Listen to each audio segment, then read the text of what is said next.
Hello everyone, I am the Creep's Cabin. I know you use this video to fall asleep, so before that, like the video and subscribe to the channel. Also, where are you from? And what time are you watching? Now get comfortable and relax.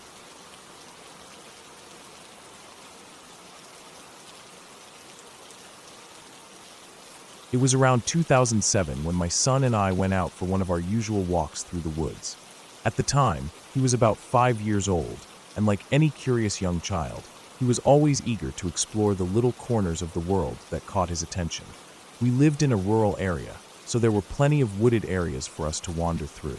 The trails were familiar to me, and I had spent countless hours walking through them, sometimes alone, sometimes with my son. The woods always had a certain peacefulness about them, a quiet kind of solace that made it easy to forget everything else. That particular day, though, was different. We were walking along one of the many trails I had walked before. The sun was high in the sky, filtered through the canopy of trees, creating patterns on the ground. My son, as always, had a curious glint in his eye, constantly looking for something new to discover. We were talking, casually passing the time, when out of nowhere, he suddenly turned to me with that innocent look that only a child can give and said, "Dad, I want to show you something." "Show me something?" I asked, not thinking much of it. "What is it?" "You'll see," he said with a grin, and before I could protest, he was already bouncing ahead of me, leading the way down a trail I didn't recognize. I'd been through these woods 100 times, but this part was unfamiliar to me. I'd never gone down this trail before, but I figured it wasn't much different than the others.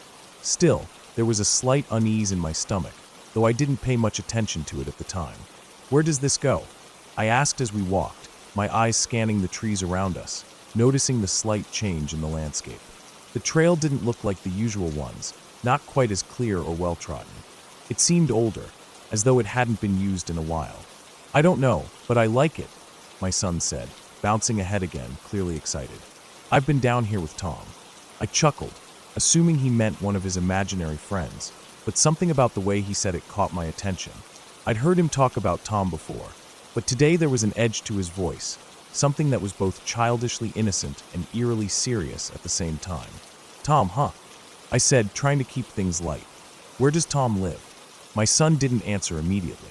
He kept walking ahead of me, his little legs moving quickly over the uneven terrain. I caught up to him, my boots crunching against the leaves as I moved faster to keep pace. "This way," he said, pointing down the trail. A moment later, we rounded a corner in the path, and I froze.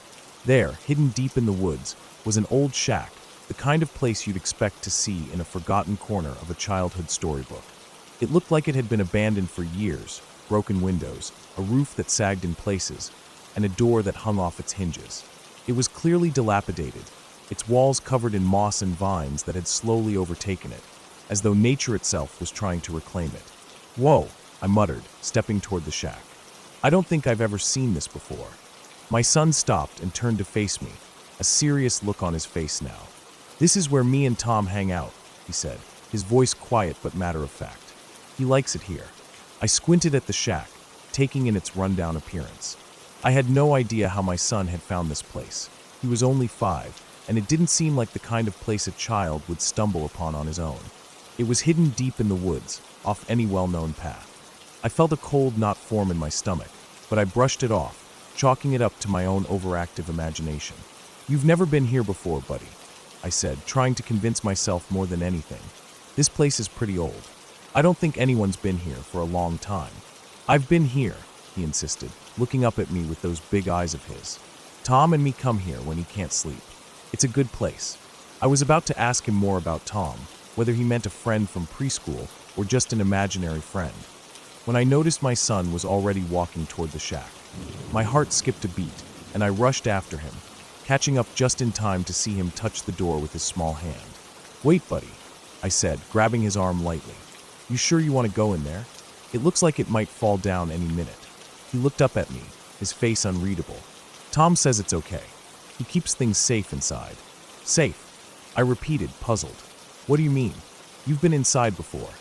My son didn't answer, but instead, he turned toward the door and gave it a gentle push. I moved forward to help him open it, but the door didn't budge. It only opened a crack, maybe an inch. I frowned and pressed harder, but it didn't move. There was something heavy on the other side, something blocking the way. That's weird, I muttered to myself, trying to peer inside through the small gap. It was dark inside, but I couldn't see much. Why won't it open? My son, now standing beside me, glanced up at me again, his expression almost serious. Tom blocks the door so nobody can steal his stuff, he said, his voice low. He doesn't like people touching his things. I wasn't sure what to make of it. A kid's imagination can be vivid, but this felt different. The more I thought about it, the stranger it seemed. It was one thing for him to have an imaginary friend, but another for him to lead me to a shack deep in the woods that I had never seen, to a place that seemed like it had been forgotten by time. I tried the door again, pressing with all my weight, but it wouldn't open any further. Something was clearly wedged against it, something that kept it shut tight. My son didn't seem bothered by this at all. He was calm, almost expectant, as if this was the way things always were. After a moment of silence, I stepped back and looked around the area. The woods were eerily quiet. The usual sounds of birds and rustling leaves were absent, replaced by an unsettling stillness. I looked at the shack again, then back to my son, who was standing there patiently, waiting for me. "Let's go back," I said, suddenly feeling an overwhelming sense of unease. "It's getting late, and we should head back home." My son didn't argue. He simply turned around and started walking back down the trail, just as he had led me here. I followed him, though I couldn't shake the feeling that something wasn't right. I kept glancing over my shoulder, half expecting to see someone standing in the doorway of the shack, watching us. We made our way back to the main trail and eventually to our car, but the sense of unease never left me. I didn't know why my son had led me to that shack, or why he was so convinced that Tom was real, but I couldn't get it out of my mind. I tried to ask him more about Tom when we got home, but he simply shrugged and said that Tom got sick and had to leave. That was the last I heard about Tom, and when I tried to press him further, my son simply changed the subject.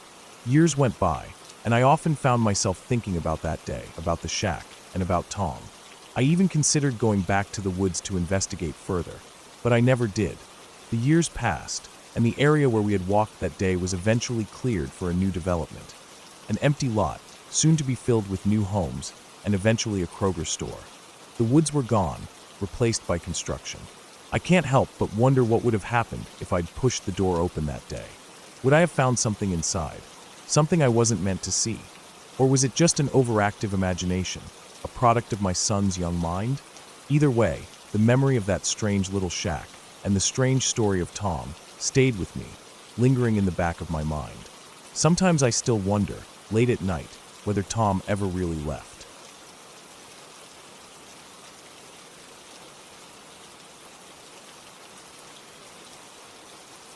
It was around midnight when I finally decided to head to bed.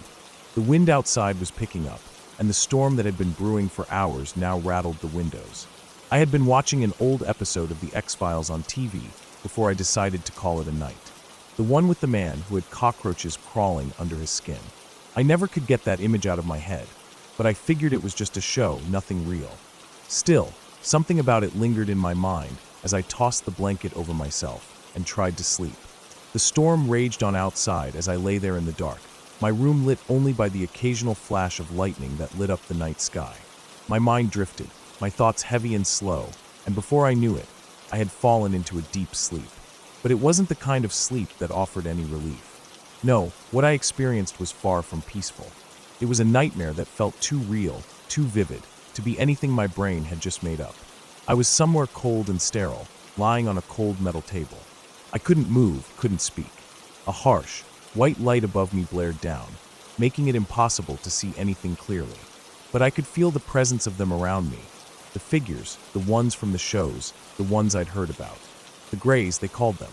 Their large black eyes seemed to stare into me, almost as though they were looking straight through me. Their thin bodies and gray skin reflected the bright, sterile light in a way that made my skin crawl. I tried to move, to scream, to fight, but nothing happened. I was paralyzed, locked in place by whatever force had me on that table. My chest tightened, my breathing shallow and panicked.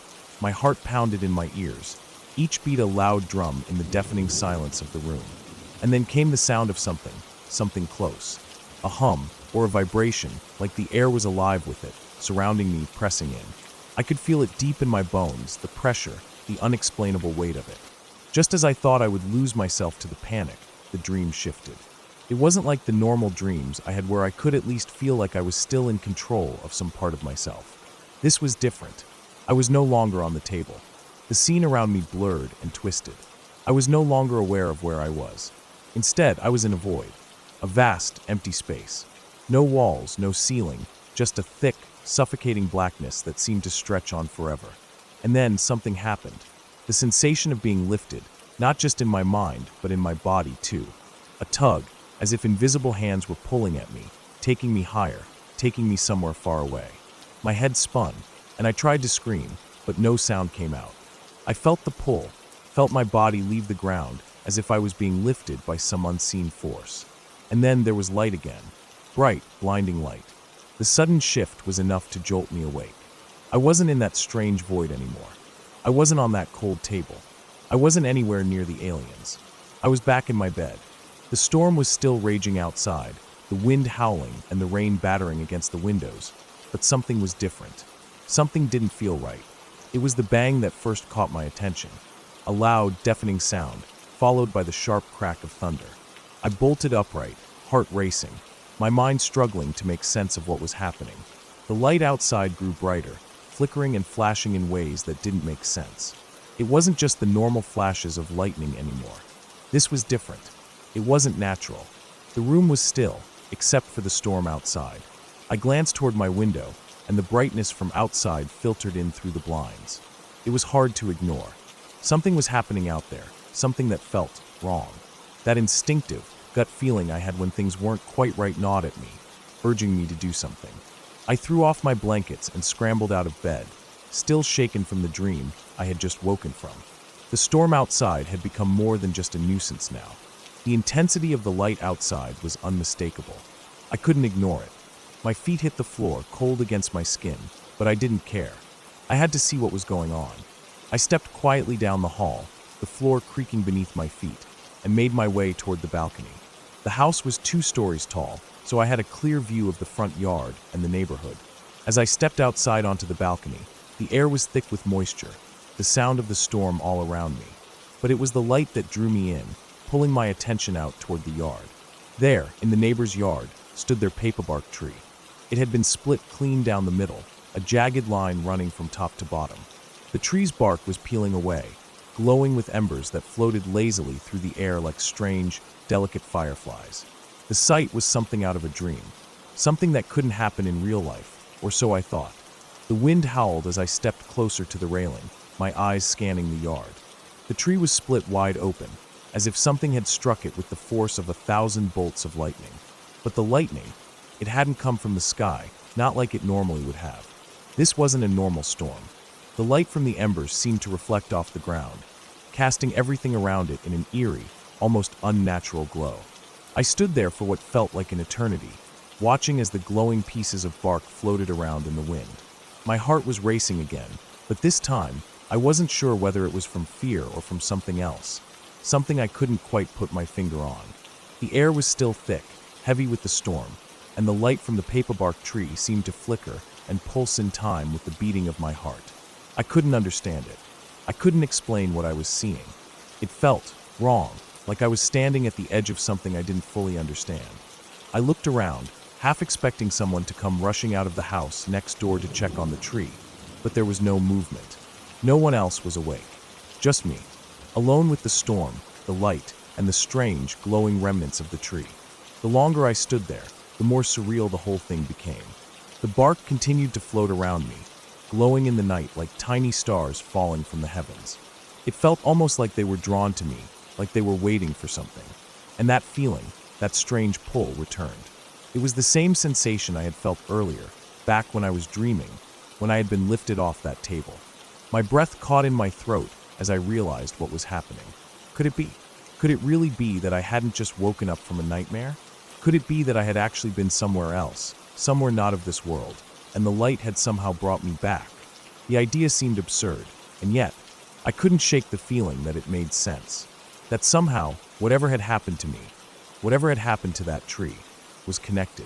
I stayed there for what felt like hours, staring at the glowing bark, trying to make sense of it all. My mind raced, but there were no answers. Only questions.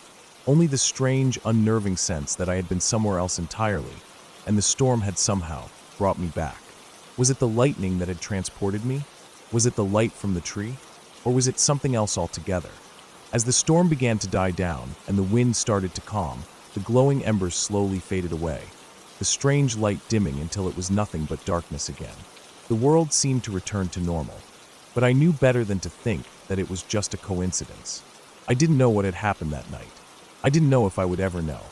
But as I stood there on the balcony, watching the last of the lightning flicker across the sky, I knew one thing for sure. Something had changed. Something had happened that couldn't be explained away by science or logic. And I would never be able to forget the feeling of being somewhere else, somewhere I wasn't supposed to be, and then suddenly, inexplicably, being brought back. I went inside, closed the balcony door behind me, and locked it. I crawled back into bed, pulling the blankets tightly around me. But no matter how much I tried to sleep, the memory of that night lingered. And with it, the feeling that I wasn't the same person I had been before. Something had happened to me, and I didn't know if I'd ever be the same again.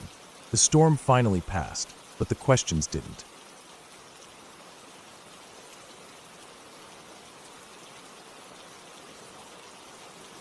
When I was a child, I spent most of my Christmases at my grandma's house. It was an old house, the kind that seemed to breathe and settle when the night got quiet. The wooden floors creaked even when no one was walking, and the wind outside always found a way to slip through the old windows, making the curtains shiver in the dark. I never thought much of it. It was just an old house, filled with the sounds of time passing. That Christmas Eve, I had gone to bed like I always did, excited for the morning. The tree in the living room was already surrounded by wrapped presents, its colored lights glowing faintly in the dark. The smell of cinnamon and pine still lingered in the air from earlier that evening. I remember lying under thick blankets, staring at the ceiling, too excited to fall asleep. At some point, I must have dozed off, but I woke up suddenly. It wasn't from a dream, and I wasn't groggy the way I usually was when waking in the middle of the night. My body was alert, awake. Something had pulled me out of sleep. Then I heard it, the sound of footsteps in the living room. Slow, steady, moving across the hardwood floor. My heart jumped. The first thought that popped into my head was Santa Claus. It was Christmas Eve, after all, and in my childish mind, that was the only logical explanation. I sat up, listening. The footsteps didn't stop. They kept moving, as if someone was walking in circles around the room. I climbed out of bed as quietly as I could, careful not to make the old floorboards creak. My bedroom door was open just a crack, enough for me to peek out. The hallway was dark, but I could still make out the faint glow of the Christmas tree down the hall. I crept out, moving on my tiptoes. First, I stopped by my grandma's room. Her door was open slightly, and in the dim light, I could see her curled up under her blankets, completely still. I held my breath, listening for any movement, but she didn't stir. Then I checked my parents' room. My dad's snore rumbled softly, my mom beside him. They were both there, asleep. That left only one possibility. Someone else was in the house. A tiny shiver ran down my spine, but I ignored it. My young mind was still clinging to the idea that maybe, just maybe, it really was Santa. I moved toward the living room, my breath shallow, my heart racing with excitement more than fear. The tree stood in the corner, lights blinking softly. The presents were still there, untouched. But there was no one in the room. Then I heard it again, footsteps, now coming from the kitchen. They were quick, like someone was running. I rushed toward the sound, my bare feet silent against the floor. I expected to see someone standing there, but the kitchen was empty. The moonlight from the window cast long shadows across the counters. The chairs at the dining table were pushed in. Nothing looked out of place. Still, the sound continued, running footsteps, moving fast. They weren't fading away like someone leaving the house. They were inside, circling. I chased after them, running from the kitchen back to the living room, then down the hallway. I didn't know what I was looking for, but every time I thought I was getting close, the footsteps would shift, always just out of reach. It was like playing a game of tag with something I couldn't see. I ran faster, my little legs pumping, the cold air stinging my skin. My breath was coming in short gasps now. Around and around I went, through every room in the house, but I never saw a shadow, never saw even the blur of movement. Just the sound, always ahead of me, never letting me catch up. Finally, I stopped. My chest was heaving, and my legs were burning. My whole body felt overheated from the chase. I stood there in the hallway, listening, waiting. The footsteps had stopped. The house was completely silent again. I was suddenly aware of how small I was, how alone I felt standing in the dark. The excitement was gone now, replaced with something else. I turned and walked slowly back to my room, my legs unsteady. I crawled under the blankets and pulled them up to my chin, ears straining for any sound, but the house stayed quiet. I didn't get up again that night. The next morning, I woke up to the smell of bacon and eggs. Sunlight streamed through the curtains, and the house was warm, alive again. My parents and grandma were in the kitchen, talking and laughing. The strange chase from the night before felt distant, like a half-remembered dream. I didn't say anything about it. It wasn't until years later, talking with my grandma, that I brought it up. I mentioned offhandedly how strange that house had always felt, and she just gave me a knowing look. Wouldn't it be fun, I joked, to go back and ask the new owners if they've ever noticed anything weird? She went quiet for a moment, then looked at me, her expression unreadable. "Did I never tell you?" she said slowly. "The people who lived there before us, they came back and asked us the same thing." I felt a chill creep up my back. I never believed in ghosts, not really. I never thought of that house as haunted, not in the way people talk about in scary stories. But that memory from Christmas Eve, chasing something that I never saw, something that was always just a step ahead of me, it never left me. And now, knowing that the people before us had felt the same unease, had maybe heard the same sounds, I don't know what to make of it. All I know is that I wasn't alone that night. I was chasing something, and whatever it was running from me.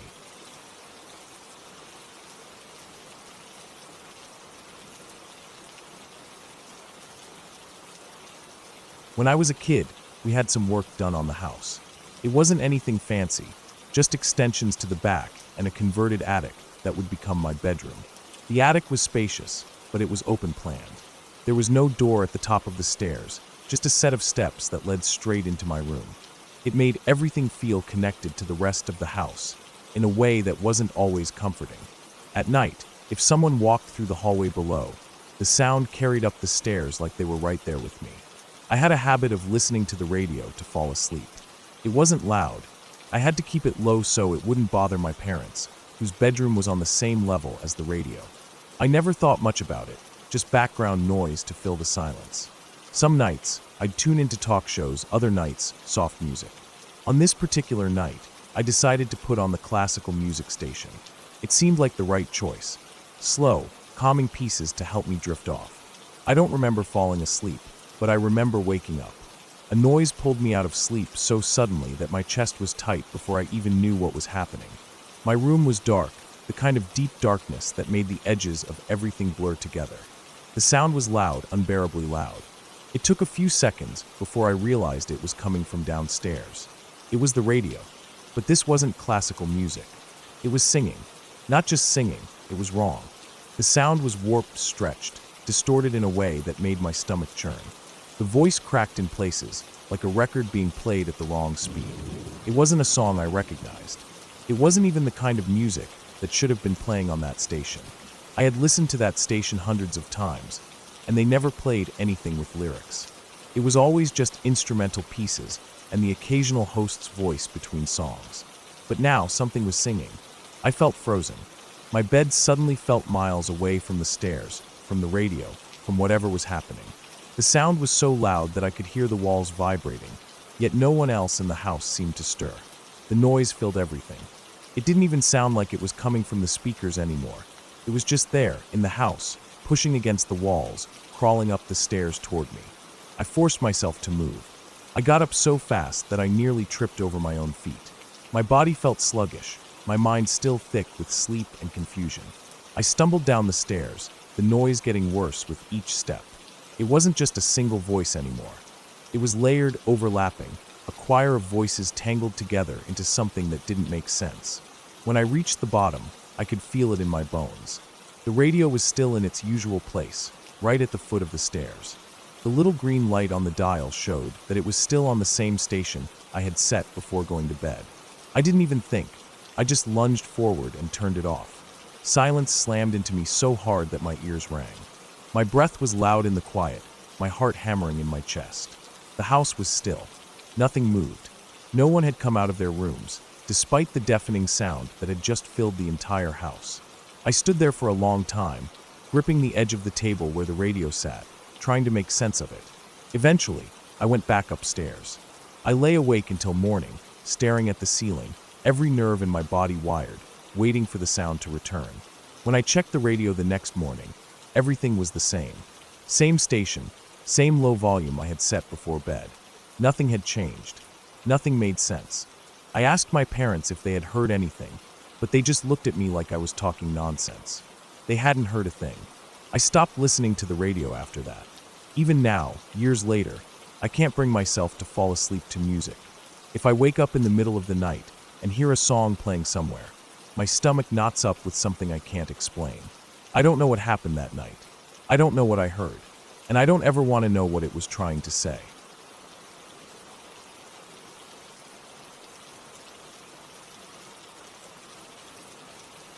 I grew up in an old house, built in 1809. My parents bought it after the previous owner, an 89-year-old woman, passed away. It was a beautiful house, tall windows, creaky wooden floors, intricate molding along the ceilings. It had history in every inch of it. But even as a child, something about it felt off. I can't pinpoint exactly when I started noticing things. Maybe it was always there, just subtle enough that I brushed it off as my imagination. My bedroom, for example, was always unnaturally cold. Even in the middle of summer, when the rest of the house felt like an oven, my room remained cool. The closet was worse. It wasn't just cold, it had this scent, like perfume, but heavy and cloying, as if someone had doused themselves in it. The door would open and close on its own. At first, I thought it was just an old house settling, but after a while I knew better. Sometimes I would wake up in the middle of the night, feeling like someone was sitting on the edge of my bed. I would lay completely still, my breath caught in my throat, waiting for it to stop. The feeling of being watched became a constant in my life, something I learned to live with. It wasn't just my room. The entire house had its moments. My parents were often out, leaving my brother and me alone, which only made things worse. I started to notice smells, specifically the strong, sweet scent of old-fashioned perfume. There was a window on the staircase overlooking the neighborhood, and that area always seemed to carry the smell. It was as if someone stood there, watching out the window. But it wasn't a stationary smell, it moved. I could follow it as if someone was walking through the house, the air turning cold in its wake. I didn't say anything at first. It was an old house. Old houses have drafts, and maybe scents from the past somehow linger. That's what I told myself. Then there were the objects. Things would move without anyone touching them. Small things at first. A hairbrush left on the dresser would end up on the floor, a book shifted slightly. But then it got stranger. My keys would go missing, only to turn up in places I never put them. I once found my shoes outside on the porch, neatly placed side by side. If the main floor was unsettling, the basement was something else entirely. The house was old, and the basement reflected that. Dirt floors, concrete walls, the smell of damp earth and old wood. The stairs were ancient, each one groaning under the weight of my steps. The worst part, they were open-backed, meaning you could see the gaping darkness beneath them. Every time I had to go down there, I either sprinted or begged someone to come with me. There was nothing explicitly wrong with the basement. No objects moving, no whispers in the dark, but the feeling it gave me was overwhelming. It felt like something was there, watching, waiting. When I was 14, my parents decided to renovate the basement. My room upstairs was too cold, they said, so they figured I'd be more comfortable in a newly finished room downstairs. I hated the idea, but I wasn't given a choice. At first, everything seemed fine. The basement was warmer now, the walls freshly painted, new carpet installed. But the feeling of being watched never went away. If anything, it got worse. Sometimes, I would catch movement out of the corner of my eye, a shadow shifting just out of sight. I would turn, expecting to see my brother or my parents, but I was always alone. The pounding started after a few weeks. Late at night, when the house was silent, I would hear it. A faint knocking at first, almost like someone tapping the wall inside the basement. It would build slow, deliberate thuds that turned into heavy pounding. It would start near the far wall and move closer, as if something was inside, trying to get out. Then came the nights when I felt someone behind me. Not just a vague sense of unease, but a real, tangible presence standing right there, just out of reach. I could feel it, heavy, looming dark. I would turn around quickly, but there was never anything there. Sleep became impossible. I would lay in bed, eyes open, heart pounding, waiting for something to happen. The pounding on the walls, the feeling of being watched, it never stopped. The worst night of my life happened when I was 15. My parents were out, my brother wasn't home, and I was alone. I went to the kitchen to get a drink of water. The back porch had a glass door, and because it was winter, condensation had formed on the glass. As I climbed the stairs, I glanced at the door and froze. 2 handprints appeared on the fogged-up glass, right at eye level. Then, just below them, a breath mark, a slow, heavy exhale that clouded the glass before disappearing. I stood there, unable to move. My mind tried to rationalize it, but there was no explanation. I knew those prints hadn't been there when I walked past a minute ago. I had spent my entire childhood feeling like something was watching me, but this was the first time I had proof. My body refused to move at first, my muscles locked in place, my breath coming in short gasps. Then finally I ran. I didn't stop at my room, didn't stop anywhere inside the house. I ran straight out the front door and onto the porch. It was freezing, but I didn't care. I curled up on the front steps and waited for my brother to come home. I didn't go back inside until the sun came up. I moved out of that house 7 months later, leaving for college at 16. I didn't care that I was young. I just wanted to be away from that place. I never talked about what happened there, never told my parents about the handprints. I didn't have to. Years later, after my mom divorced my dad and they sold the house, she told me something that made my blood run cold. The old woman who had lived there before us had died in my bedroom. Her husband had an accident in the basement. No one ever said what kind of accident, but the way my mom spoke about him, like there was something unspoken, something awful. I knew enough. He wasn't a kind man. After I left, things got worse. My parents admitted it to me years later, after the house was long sold. They started experiencing the same things I had, only more intense. Objects being thrown, pictures ripped off walls, the suffocating smell of that sickly sweet perfume following them from room to room. The new owners? I heard rumors, things being thrown at them, a presence that wouldn't let them sleep, that perfume smell lingering in the air.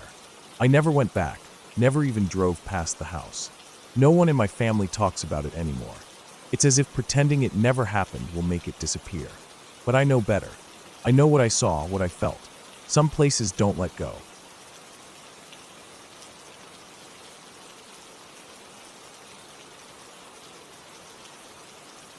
At the beginning of the year, I started a new medication for my type 2 bipolar disorder. It was called Lamogene, and while it was meant to stabilize my mood, I started noticing a few side effects that weren't sitting right with me. I was feeling off in a way that I couldn't quite put into words, almost like my thoughts weren't lining up the way they usually did. My sleep was strange, deeper but also broken. My dreams were more vivid, and when I woke up, I sometimes wasn't sure if I had actually been awake at all. I knew I needed to talk to my doctor, but I kept putting it off. It wasn't urgent, just something I planned to bring up when I got around to making an appointment. One Friday night, my sister was away at university in Sydney, and I had the house to myself. I lived in a duplex, and my neighbors were throwing a party. I didn't mind the noise. If anything, I found it kind of comforting. I liked the background hum of people talking, music playing, laughter echoing through the walls. It made me feel less alone. By midnight, I was ready to sleep, so I took my meds, crawled into bed, and drifted off with the muffled sounds of the party still going strong next door. A few hours later, something pulled me out of my sleep. My room was dark except for the dim glow of the streetlight outside, casting long shadows through my curtains. I wasn't sure what had woken me at first, but then I saw it, the curtains shifting slightly as if caught by a breeze. I didn't have the window open. My eyes adjusted, and that's when I saw him. A man dressed in black, standing right beside my bed. Every nerve in my body lit up in alarm. My heart pounded so hard it felt like my ribs might crack under the pressure. Without thinking, I screamed, "Get out!" and threw my pillow at him. But even as I did, something in my brain shifted. The logical part of me caught up to the panic, and I realized there was nothing there. He wasn't real. A breath hitched in my throat, and then I started laughing. It wasn't normal laughter. It was high-pitched, uncontrollable, almost manic. I felt delirious, like my body had short-circuited from fear straight into amusement. The absurdity of it all hit me at once. I had just screamed at a hallucination. Still giggling, I rolled over and passed out again. When I woke up the next morning, the memory was foggy but undeniable.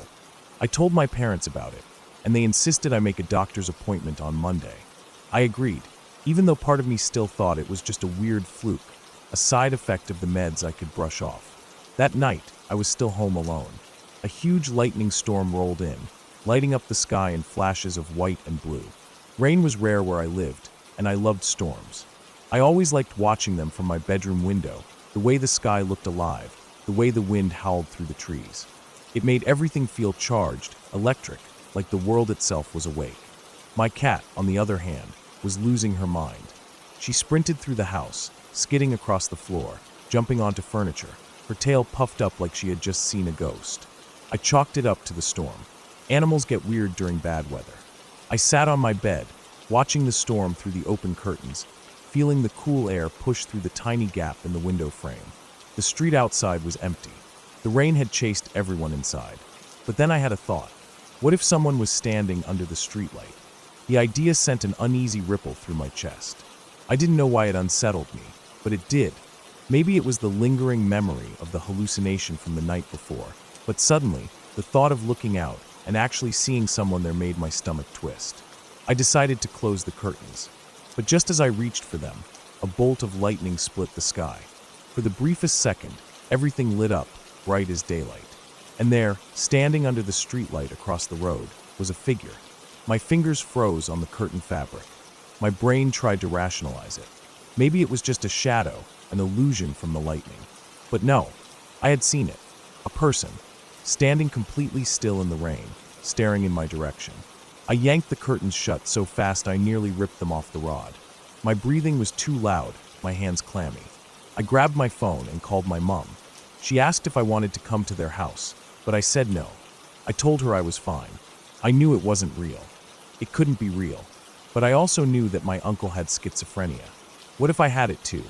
I tried to sleep that night, but every time I closed my eyes, I saw that figure under the streetlight burned into my brain.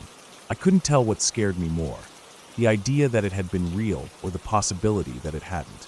The next night, I stayed up late playing video games, trying to distract myself. By the time I finally went to bed at 5 a.m., I was exhausted.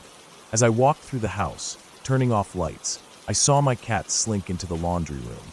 I reached down to pet her, but when I turned on the light, the room was empty. My stomach dropped.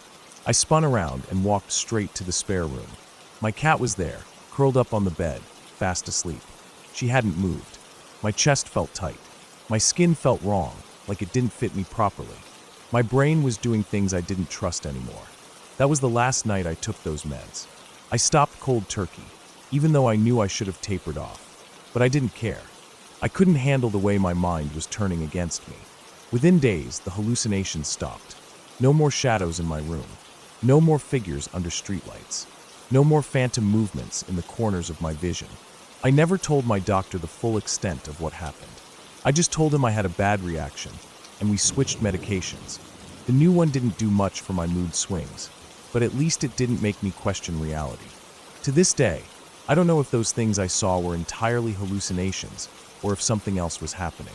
All I know is that nothing like it has ever happened again, and I hope it never does, because there is nothing more terrifying than not being able to trust your own mind.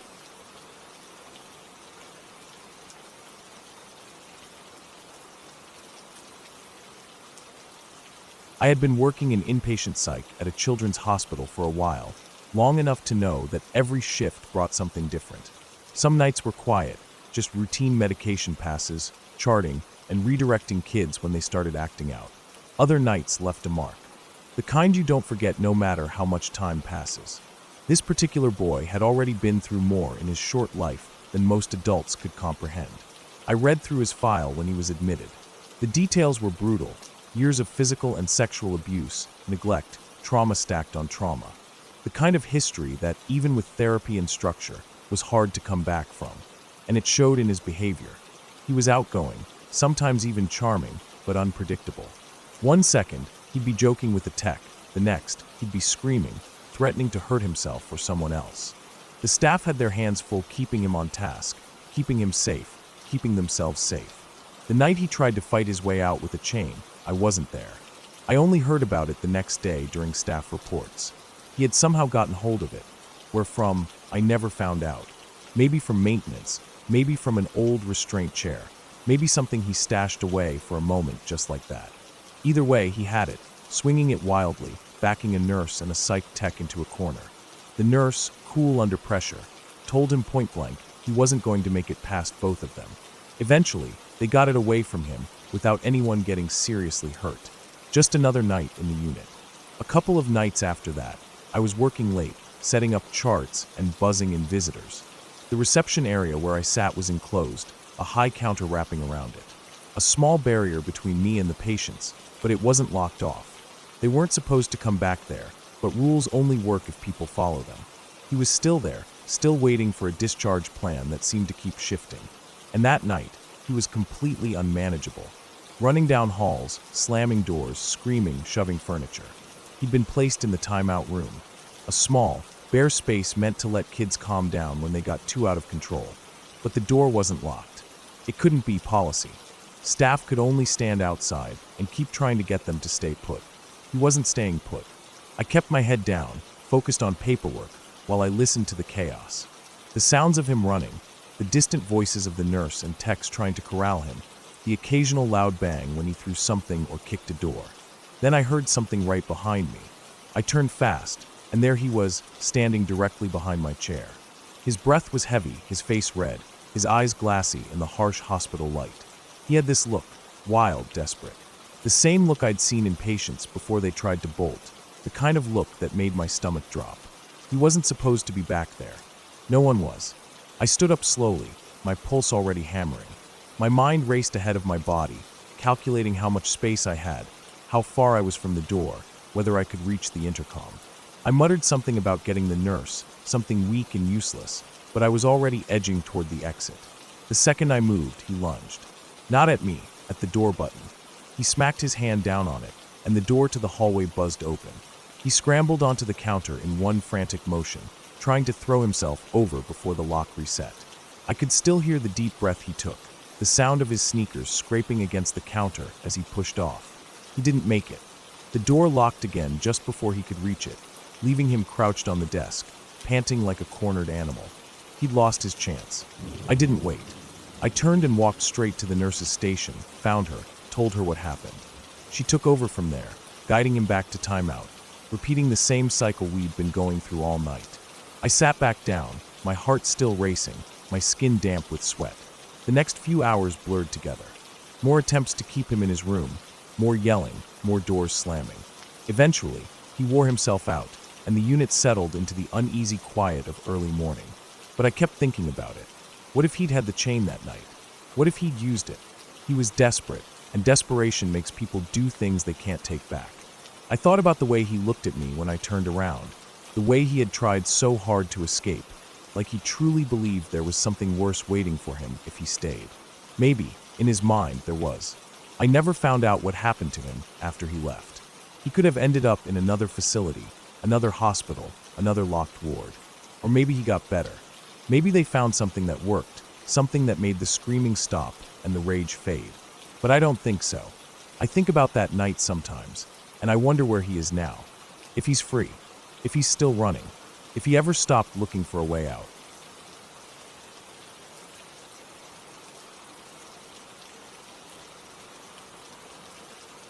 During the summer when I was home from college, I worked as a morning cleaner at the local movie theater with a couple of friends. The job was simple: clean the theater rooms, take out the trash, and make sure the place was ready before the first showings.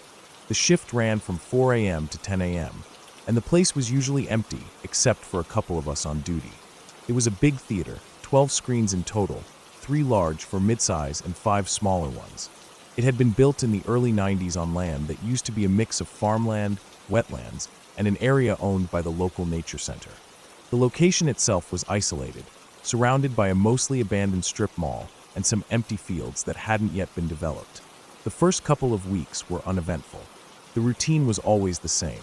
I'd drive the 20 minutes to the theater while it was still dark outside, park in the nearly empty lot, and unlock the side entrance where the employees entered. Once inside, I'd meet up with whoever else was on shift, usually 2 or 3 of us total.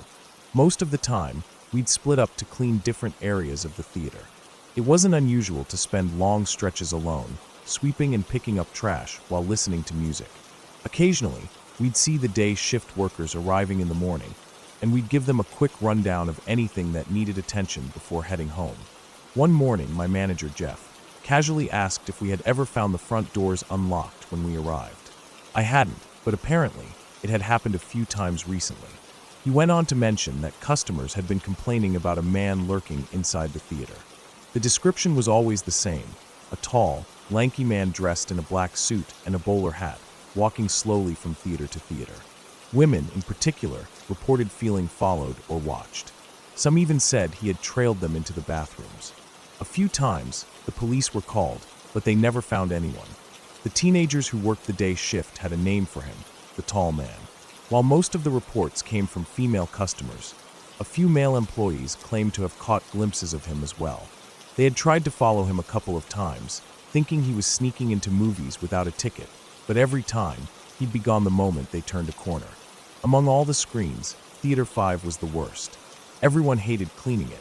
It was set farthest back in the building, behind the restrooms, which meant it was the most isolated. To get to the seating area, you had to walk down a long, narrow hallway that had no windows and only one dim emergency light. Even when all the theaters were empty, this one always felt suffocating. The worst part was that people who spent too much time cleaning there complained of headaches, nosebleeds, and a strange pressure, like being watched. I didn't believe in anything supernatural at the time, so I didn't think much of it when I was regularly assigned to clean Theater 5. Looking back, I realized my boss probably didn't want to do it himself. One morning, I was alone in Theater 5, going through the usual routine, throwing away cups, picking up trash, preparing to vacuum. I had my iPod on, half distracted by my music, but the longer I stayed there, the more unsettled I felt. I kept turning around, convinced someone was behind me, but every time I looked, there was nothing. At one point, I even pulled out my earbuds and called out, half expecting to hear an answer. Silence. About 20 minutes in, I was at the top row, sweeping under the seats, when I heard footsteps. Running footsteps. I looked up and saw a small figure, a blonde-haired boy, darting toward the exit. He disappeared around the corner into the hallway leading to the lobby. Without thinking, I dropped my broom and chased after him. When I got into the lobby, it was empty. The glass doors at the front showed my manager outside on his smoke break. No kid. I walked over to Jeff and asked if he had seen anyone run past. He just laughed and said, "So you met Charlie?" Apparently, customers often complained about a blonde-haired boy running through the aisles in Theater 5, disturbing the movie. Whenever an usher went to find him, he was gone. The female staff had nicknamed him Charlie. He was blamed for things constantly going missing, garbage cans tipping over, and doors being left open. It became a running joke that Charlie was making our lives harder.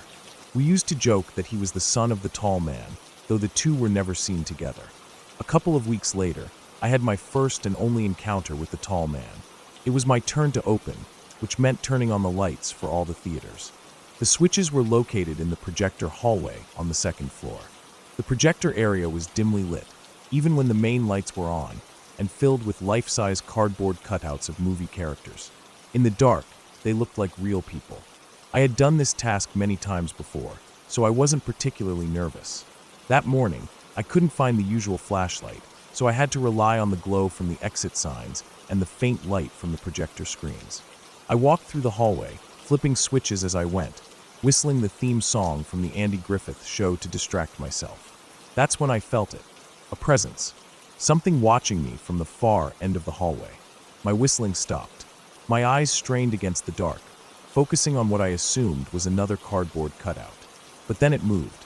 It was a figure, tall, unnaturally tall, at least 7 feet. He was hunched over slightly, but I could make out the shape of a suit and bowler hat. The worst part was the sound. He started whistling the same tune I had been, only slower, more deliberate. He straightened up, taking a step toward me, and I noticed something odd about his walk. He had a slight limp, his left leg dragging just a little behind. My body locked up. I wanted to move, but my feet wouldn't listen. He took another step, then another. I could hear the fabric of his suit shifting as he walked. Then he stopped. He tilted his head slightly, as if he had noticed something behind him. Without a word, he He turned and walked into an office down the hall. The moment he disappeared, my paralysis broke. I ran, down the stairs, through the empty lobby, and outside. I stood there, trying to catch my breath until my manager and the rest of the crew arrived. When I told them what happened, they didn't seem surprised. Jeff just nodded and told me that the tall man had been around for years, but he had never harmed anyone. Nothing to be afraid of, he said. But I didn't care. That was my last shift. I put in my 2 weeks and made sure I was never scheduled for another morning shift alone. Looking back, I still don't know who or what I saw that morning. Maybe it was some drifter who had been sneaking into the theater at night. Maybe it was a prank, someone trying to scare me. Or maybe it was something else entirely. All I know is that I never went back to Theater 5, and I never worked another shift at that theater again. Whatever was in that building, whether it was Charlie knocking over trash cans or the tall man watching from the darkness, I wanted no part of it.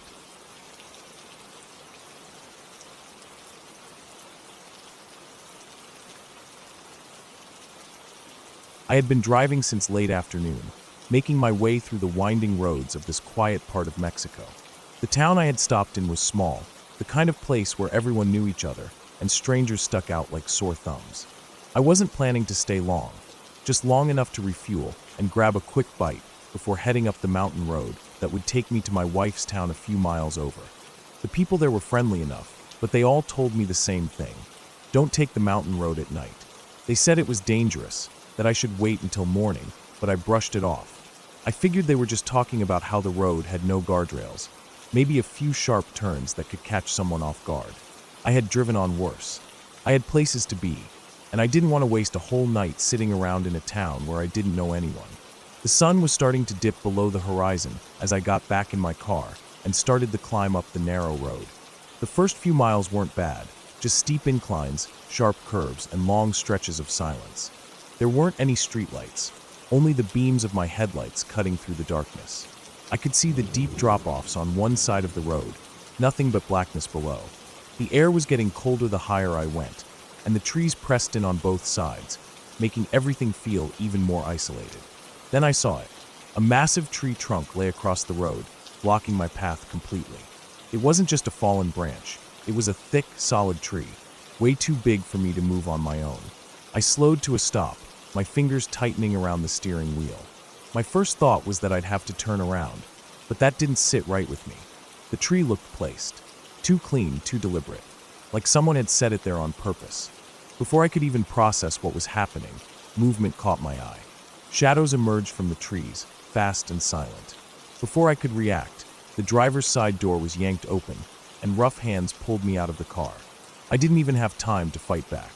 Fists slammed into my ribs, my stomach, my face. I hit the ground hard, gasping as the breath was knocked out of me. There were 4, maybe 5 of them, their faces hidden in the dim light. They didn't say a word, just hit me over and over again, taking what they wanted, my wallet, my watch, anything valuable. I could taste blood in my mouth, feel the dirt grinding against my skin as they kicked me. I had no idea how long it lasted. Then, for whatever reason, something in me snapped. Maybe it was the pain, maybe it was the fear, maybe it was just pure desperation. But I made a joke. Something stupid. Something that, in any other situation, would have gotten me punched even harder. But this time, something changed. One of them laughed. Then another. And just like that, the air shifted. They weren't hitting me anymore. Instead, they hauled me up, dusted me off like I was an old friend they had just been roughhousing with. It didn't make sense, but I wasn't about to question it. Before I knew it, we were all walking down the road together. My body ached with every step, my ribs throbbing, but these guys were acting like we had just met up for a night out. We made our way down the mountain to some bar in a town I didn't recognize, and drinks started flowing. I was still shaking from what had happened, but they kept handing me beers, clapping me on the back like we were old friends. The whole night blurred together, shots, laughter, more drinks than I could count. I had no idea what was going on, but I played along. I figured it was better than getting left in a ditch somewhere. At some point, the alcohol dulled the pain, and for a little while, everything felt surreal. I was surrounded by the same guys who had just beaten the hell out of me, but now they were acting like we were celebrating something. I knew I wasn't getting my wallet back. Any money I had on me was long gone, either taken by them or spent on the drinks we kept ordering. The night stretched on, and eventually, I must have blacked out, because the next thing I knew, I was waking up on a bench outside the bar, the first hints of sunlight creeping over the horizon. My head was pounding, my body sore, but I was still alive. That counted for something. I had no idea where my car was. My pockets were empty. My shirt was ripped, and my face felt swollen. But I was breathing. I pushed myself up, wincing as pain shot through my ribs. The street was quiet now, the town barely stirring. I started walking. I didn't know where I was, but I figured if I kept moving, I'd find a way back to where I needed to be. It took hours, asking strangers for directions, trying to piece together how far I had ended up from my original path. Eventually, I made it to my wife's town, limping and exhausted. When she saw me, she didn't ask any questions at first. Just ran to me, her face filled with worry. I could see the words forming on her lips, but I didn't have an answer for her. What could I even say? That I had ignored every warning, ended up getting jumped, and somehow walked away from it all because I had made a stupid joke? That the same men who had nearly left me for dead had also dragged me out drinking like we were lifelong friends? I never got my money back. I never saw those guys again. And I never, ever ignored a warning about a dangerous road again. Some lessons you learn the hard way. Some lessons you don't get a second chance to learn at all.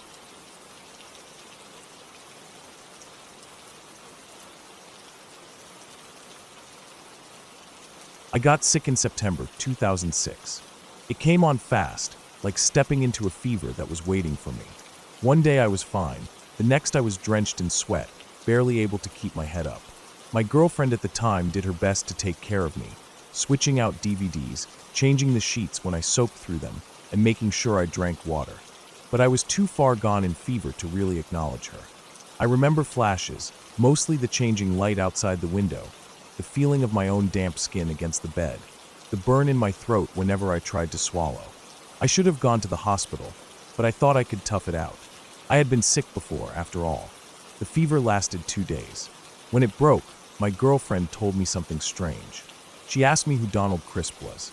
I barely had the energy to think, let alone answer, but I told her he was an actor from the 1930s. That was all I could come up with. I knew I had seen his name before, maybe in some old Lassie movies, but that was it. She went quiet for a moment before telling me that during my fever, I had kept calling out to him. Over and over, I said his name. When she asked me what I meant, I told her, in my fevered state, that he had to save someone. She pressed me further. Who did he have to save? And then I had said something that made no sense at the time. Butto is coming back home to die. I had no memory of saying that. I didn't even know what it meant. I was still groggy from being sick, still weak. My girlfriend looked at me like she expected an answer, but I had none. It was just fever talk, the way the mind plays tricks when it's burning up. I didn't think about it again. Not for a long time. A year passed. In 2007, I had a nightmare that jolted me awake, heart pounding, breath caught in my throat. I saw Indira Gandhi get shot, saw the blood bloom across her clothes, saw the chaos erupt around her. People screamed, pushed against each other, trying to get away. But as I stood there in the dream, frozen, someone ran up to me. A man, an old man, Donald Crisp. He grabbed my arm, his face urgent. It will happen to her too.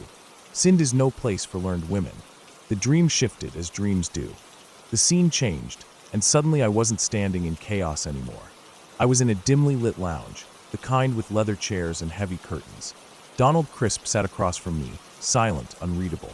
In front of me was a newspaper. The pages looked aged, yellowed at the edges thin. The headline read, "Butto killed in Sikh states." But the details were strange. There was no date on the paper. The price printed in the corner was 5 cents, an impossibly low number for a modern newspaper. I stared at it, trying to make sense of it. I woke up. It was the middle of the night, my room dark, the air still. My heart was still racing, my body damp with sweat, though this time it wasn't from a fever. It was just a dream. A weird one, but nothing more than that. I didn't think about it again until 3 days later. That was when I turned on the news and saw that Benazir Bhutto had been assassinated, the same way I had seen in my dream. I didn't say anything to anyone about it. What would I even say? That I had a dream about something before it happened? That an actor from the 1930s had somehow told me what was coming? It sounded ridiculous even in my own head. So I let it go. I tried not to think about it. A week passed. One evening, I was flipping through TV channels, just trying to find something to watch. I landed on Turner Classic Movies. A film was starting, an old one. The title flashed on the screen, Jezebel. I wasn't paying much attention until the credits rolled by, and I saw a familiar name, Donald Crisp. I didn't move. I just sat there, staring at the screen, watching this old black and white film unfold. It should have meant nothing. He was just an actor. A man who had been in movies almost a century ago. And yet, somehow, he had been in my dreams. He had told me things I shouldn't have known, things I couldn't have known. I never dreamed about him again after that. Whatever had happened, whatever strange connection had formed, it ended there. I never found an explanation. I don't think I ever will. But sometimes, when I see an old film, when I hear the name of some forgotten actor from the past, I wonder how much of what we forget is really gone, and how much is just waiting to be remembered.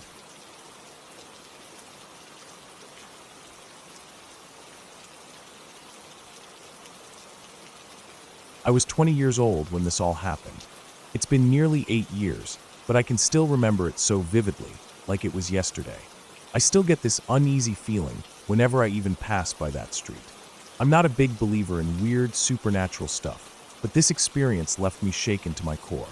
It all started when my best friend and I found this basement apartment close to downtown. We were in a tight spot, both needing to move out of our current places quickly. The apartment was a total dump. But we were young, and at the time, we just needed a roof over our heads. 2 bedrooms for $650 seemed like a bargain. We figured we'd deal with it for a little while until we found something better. Looking back, I wish we had never stepped foot inside that place. It was a small basement unit, with the kitchen and living room at the front, separated by a narrow hallway. My bedroom was at the back, with a small window that overlooked the backyard. It was the largest room, which made it the obvious choice for me. My friend's room was much smaller, almost like a closet, with barely enough room for a bed. I had my own bathroom attached to my room, which was a plus. But right from the beginning, something felt off. It wasn't something you could pinpoint, it was just a feeling, a strange heaviness in the air. It didn't take long for things to get weird. After just a few days, I started having these nightmares. I'd wake up in a cold sweat, my heart racing, but I could never remember what I had dreamt about. It was like the fear stayed with me long after I woke up, and the nightmares kept getting worse. They weren't even nightmares that made sense. It was more like the kind of dreams where you know something bad is going to happen, but you don't know what. That feeling of impending doom would stick with me all day, leaving me on edge. Then, the feeling of being watched started. I'd be in my room, and it was like someone was right outside the door, just waiting for the moment to break through the wall. There was a storage area on the other side of my bedroom wall, which the landlord could access at any time. Maybe that's what made it worse. I wasn't sure, but I started to feel like someone was lurking there, just on the other side, listening. Every creak and groan of the old building would send me into a panic. I couldn't shake the feeling that I wasn't alone. I started locking the door to my room, but it didn't help. I couldn't relax. After a few nights of barely sleeping, I suggested to my roommate that we switch rooms. Her room was small and cramped, so I offered to let her move into my room with me. She didn't hesitate. Maybe she felt the same, but we didn't really talk about it much. It was one of those things where both of us knew something was wrong, but we didn't want to say it out loud. It wasn't long after we made the switch that things took a darker turn. My dog, a small, energetic pup, needed to go outside a couple of times a night to relieve herself. I'd leash her up and take her into the backyard for a quick pee. The yard was small, surrounded by a rickety old fence that probably wouldn't hold up if anyone tried to break in. The area behind the house was pretty dark, with only the faint glow of the streetlights barely cutting through the trees. I started noticing something strange. Every time I went out there at night, it felt like someone was watching me from the top floor of the house. The windows up there were always dark, but it didn't matter. I could feel eyes on me. At first, I thought it was just my imagination, but after a while, I started looking up and seeing the faint outline of a figure in the window. I wasn't the only one who noticed. One night, my roommate came outside with me to let the dog out, and she saw it too. I didn't say anything to her at first, but when she mentioned seeing something up there too, it felt like the breath had been knocked out of me. We both agreed that it was way too weird. We couldn't shake the feeling that someone upstairs was always watching. It wasn't comforting. The feeling of being under surveillance made me feel sick to my stomach. A few nights later, it got worse. We had this mutual friend, a guy we'd both met through work. We were all close, and he came over frequently. He stayed over a lot, which was fine with us, as we all got along pretty well. One evening, we were out late, just hanging out as usual, when our friend decided to head home. My roommate and I were planning to crash soon anyway, so we figured we'd take the dog out before heading to bed. It was around 3 a.m., and I was standing at the door with the dog on her leash, waiting for her to do her thing. The air was cold, the kind of chill that nips at your skin and makes you shiver. As I stood there, I started to see something, shadows, moving along the top of the house. At first, I thought it was just my eyes playing tricks on me, but then the shapes became clearer. They weren't just shadows, they looked like people, figures moving, walking toward us. I don't know what it was, but a wave of panic rushed over me. Without thinking, I screamed, "Get in the house!" My heart was pounding in my chest. My roommate didn't question it. She was already halfway up the stairs before I even finished yelling. I followed her, dragging the dog along with me. As we reached the bottom of the stairs, we both turned back to look toward the window. That's when we saw them, red eyes glowing in the dark, peering into the windows. They were too big to be from any animal. The light from the street lamp outside caught them, and they stood out like they were staring directly at us, unblinking. I panicked. I screamed at the top of my lungs, calling out for our friend. I don't even know why I did that, but I did. I don't know if I was hoping he'd hear me, or if it was just the fear talking. Just then, my roommate's phone rang. It was our friend, the one who had gone home hours earlier. I don't know why he called, but he said he had a weird feeling and just wanted to check in. We told him everything, and without hesitation, he promised he'd come back right away. He lived a few blocks away, so it didn't take him long. I don't think he was too surprised by our panic, but he didn't ask any questions either. He just showed up, and he stayed the night. For the next 2 weeks, he stayed over almost every night. He kept us company, and he did his best to reassure us, but I'm not sure either of us felt safe. It wasn't just about the red eyes or the shadows on the house. It was the constant feeling of unease that gnawed at us. It was the way our skin would crawl whenever we heard the faintest noise, like someone was always there, just out of sight. After a couple of weeks, we couldn't take it anymore. The nightmares were getting worse, and the feeling of being watched never went away. The house wasn't just a crappy apartment anymore. It was a prison. We started looking for a new place, and the minute we found one, we packed up and left. We didn't even bother to clean up. We just left. To this day, I don't know what the hell was going on in that place. Maybe it was the landlord. Maybe it was the weird energy from the building. But I can't shake the feeling that someone was always watching us. It wasn't like a ghost or anything like that. It was just off. Even after we moved out, I still get the chills whenever I pass that street. It's like the place is burned into my mind. I haven't been back there since, but every time I see that house, I get a weird, heavy feeling. Something about it doesn't sit right. I don't know what was going on there, but it scared the hell out of me. It's one of those things that I'll never forget, no matter how much time passes. And every now and then, when I pass that street, I still feel that unease creeping up on me. I don't know if I'll ever truly shake it.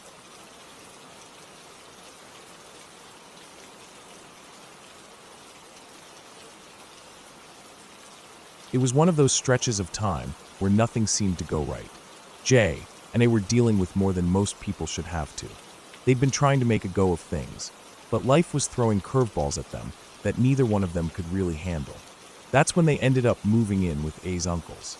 A's uncles were all right people, a bit rough around the edges, but they were decent enough. They'd made their living flipping houses for a long time, and they had a knack for seeing potential in properties others might write off as lost causes. So, when they got their hands on a cheap property in an older part of Toronto, they didn't hesitate to dive in. It wasn't in the best neighborhood, old, run-down houses with cracked foundations and peeling paint. But it had one thing going for it. It had an extra bedroom and heating, which meant it could work for J and A, at least temporarily. It wasn't glamorous. The house was a dump, worn-out floors, old plumbing, and the kind of place you could hear creaking even when no one was moving around. But it was shelter, and they needed that. They settled into the ground floor, moved in their 2 cats, and got to living. The first few months were uneventful. There were the usual minor inconveniences, things misplaced, odd noises at night, stuff like that.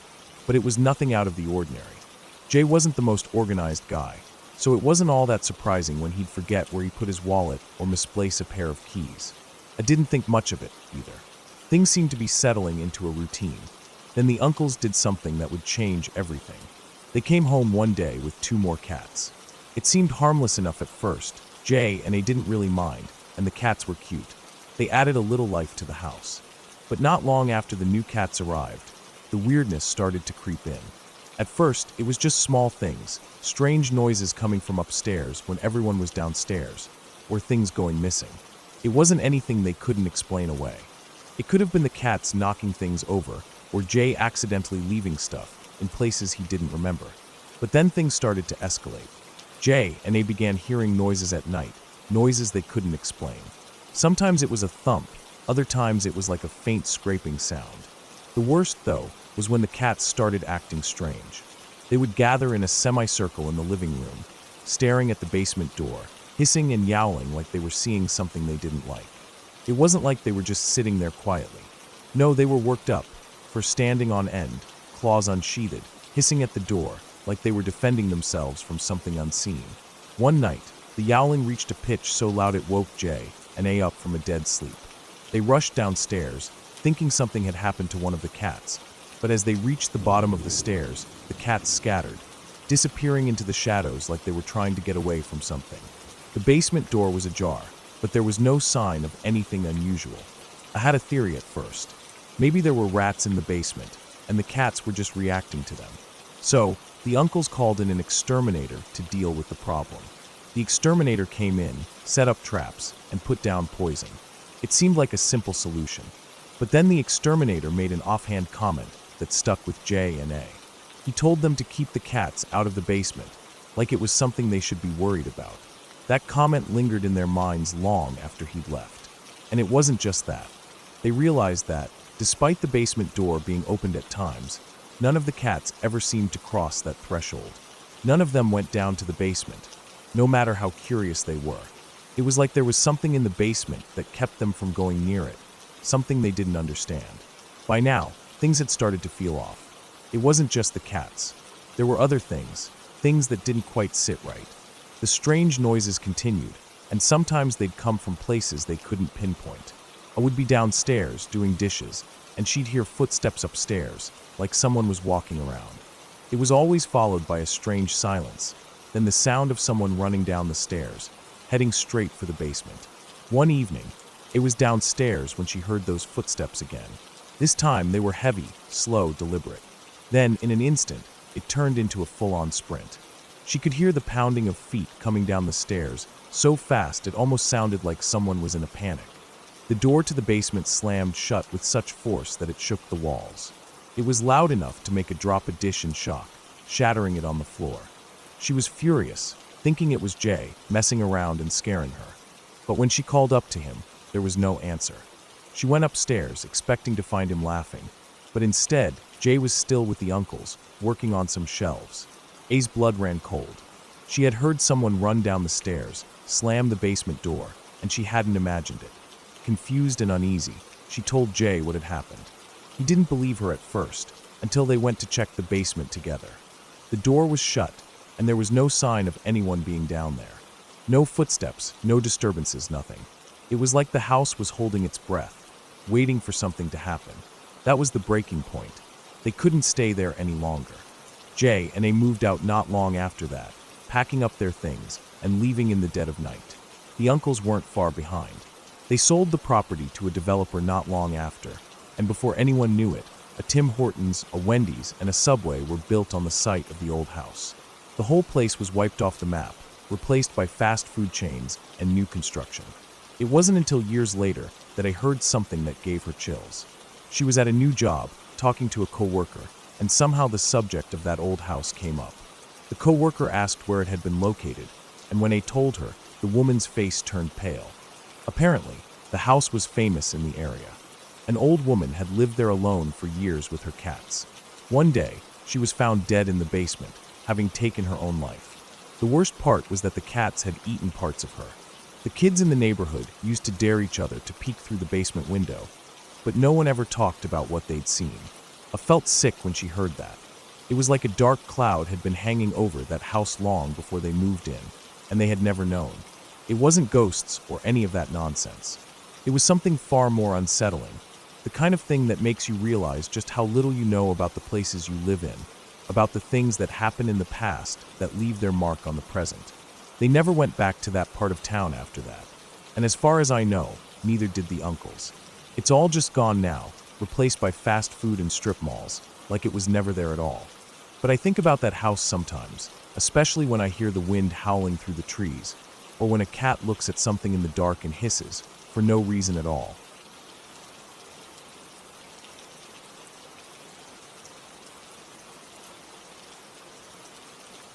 It was a regular afternoon, just another day of high school behind us, and my friend and I were heading home. The air was warm, the kind of weather where the car's AC didn't really do much unless you had it blasting. My friend was driving, and I was riding shotgun, lazily staring out the window as the streets passed by.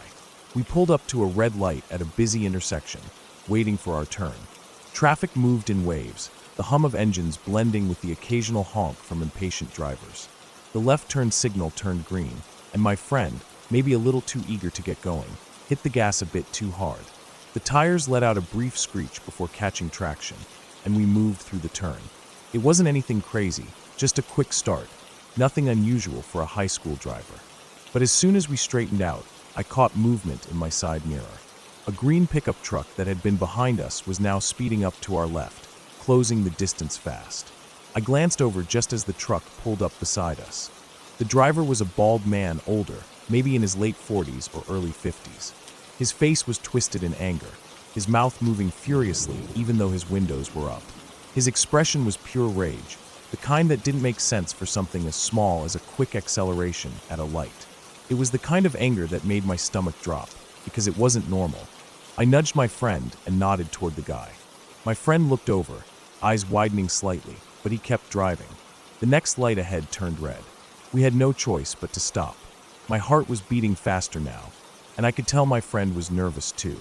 The truck pulled up right beside us, this time even closer. The man was staring straight at us. It was that kind of stare that made your skin crawl, like he wasn't just mad, like he wanted to do something about it. Then he lifted his hand and motioned for us to roll down our window. We didn't move. My friend gripped the wheel tighter.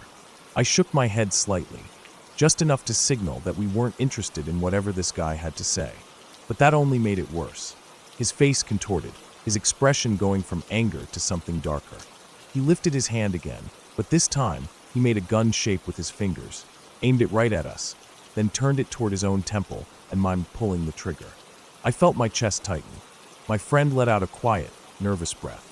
Then the man reached toward his glove box. The light turned green. My friend and I didn't need to say anything to each other. He just slammed his foot down on the gas, and we took off. The car jolted forward, the tires skidding slightly before gripping the road. I barely had time to look back before I heard the unmistakable sound of tires screeching behind us.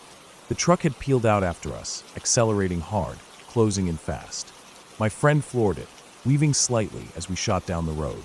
The truck was right on us, its front grille almost touching our rear bumper. I could see the driver through his windshield, his face locked in that same furious expression. He wasn't just following us, he was chasing us. I knew we couldn't keep going straight. We had to lose him. Turn into my neighborhood, I told my friend quickly, trying to keep my voice calm despite the pounding in my chest. He nodded, gripping the wheel tight, his knuckles white. We reached the turn just in time, and my friend cranked the wheel hard to the left, tires squealing as we veered onto the residential street. I knew these roads better than anyone. If we could get enough distance, we could hide. The truck followed, barreling around the turn, its tires screeching. Left, left, I said, pointing toward a small subdivision a few streets down. My friend gunned it, the car vibrating as we sped through the neighborhood. The moment we made the left turn, my friend slammed the brakes and we veered into a cul-de-sac. The houses were close together, cars parked in driveways. We pulled in behind a car, hiding from view. My friend killed the engine, and we both ducked down, breathing hard. We waited. Seconds stretched into eternity. My heartbeat thumped in my ears. I could hear my friend breathing heavily beside me. Then, through the tiny gap between the parked cars, I saw the truck roll past. Slower now. The driver was looking. searching. We didn't move. We didn't breathe. The truck kept going, disappearing down the street. We waited a little longer, just to be sure. Then my friend let out a shaky breath and whispered, "What the hell was that?" I had no answer. We stayed there for a while, not moving, just making sure he wasn't coming back. After what felt like an eternity, we decided we couldn't just sit there forever. We needed to make sure he was gone for good. I pulled out my phone and called the police. They took it seriously, met us at a nearby gas station, and asked for details. We told them everything. The truck, the driver, the hand gesture, the chase. They took notes, but we never heard anything about it again. Eventually, we made it home, still shaken, but safe. I never saw that truck again. Never saw that man again. But for weeks, I couldn't shake the feeling that he was still out there somewhere, still angry about something we never even understood. And that was the part that haunted me the most.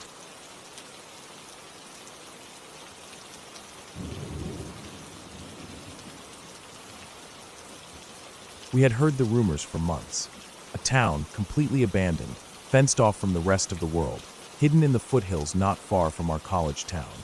It had become something of an urban legend among students, a place that existed but wasn't meant to be found.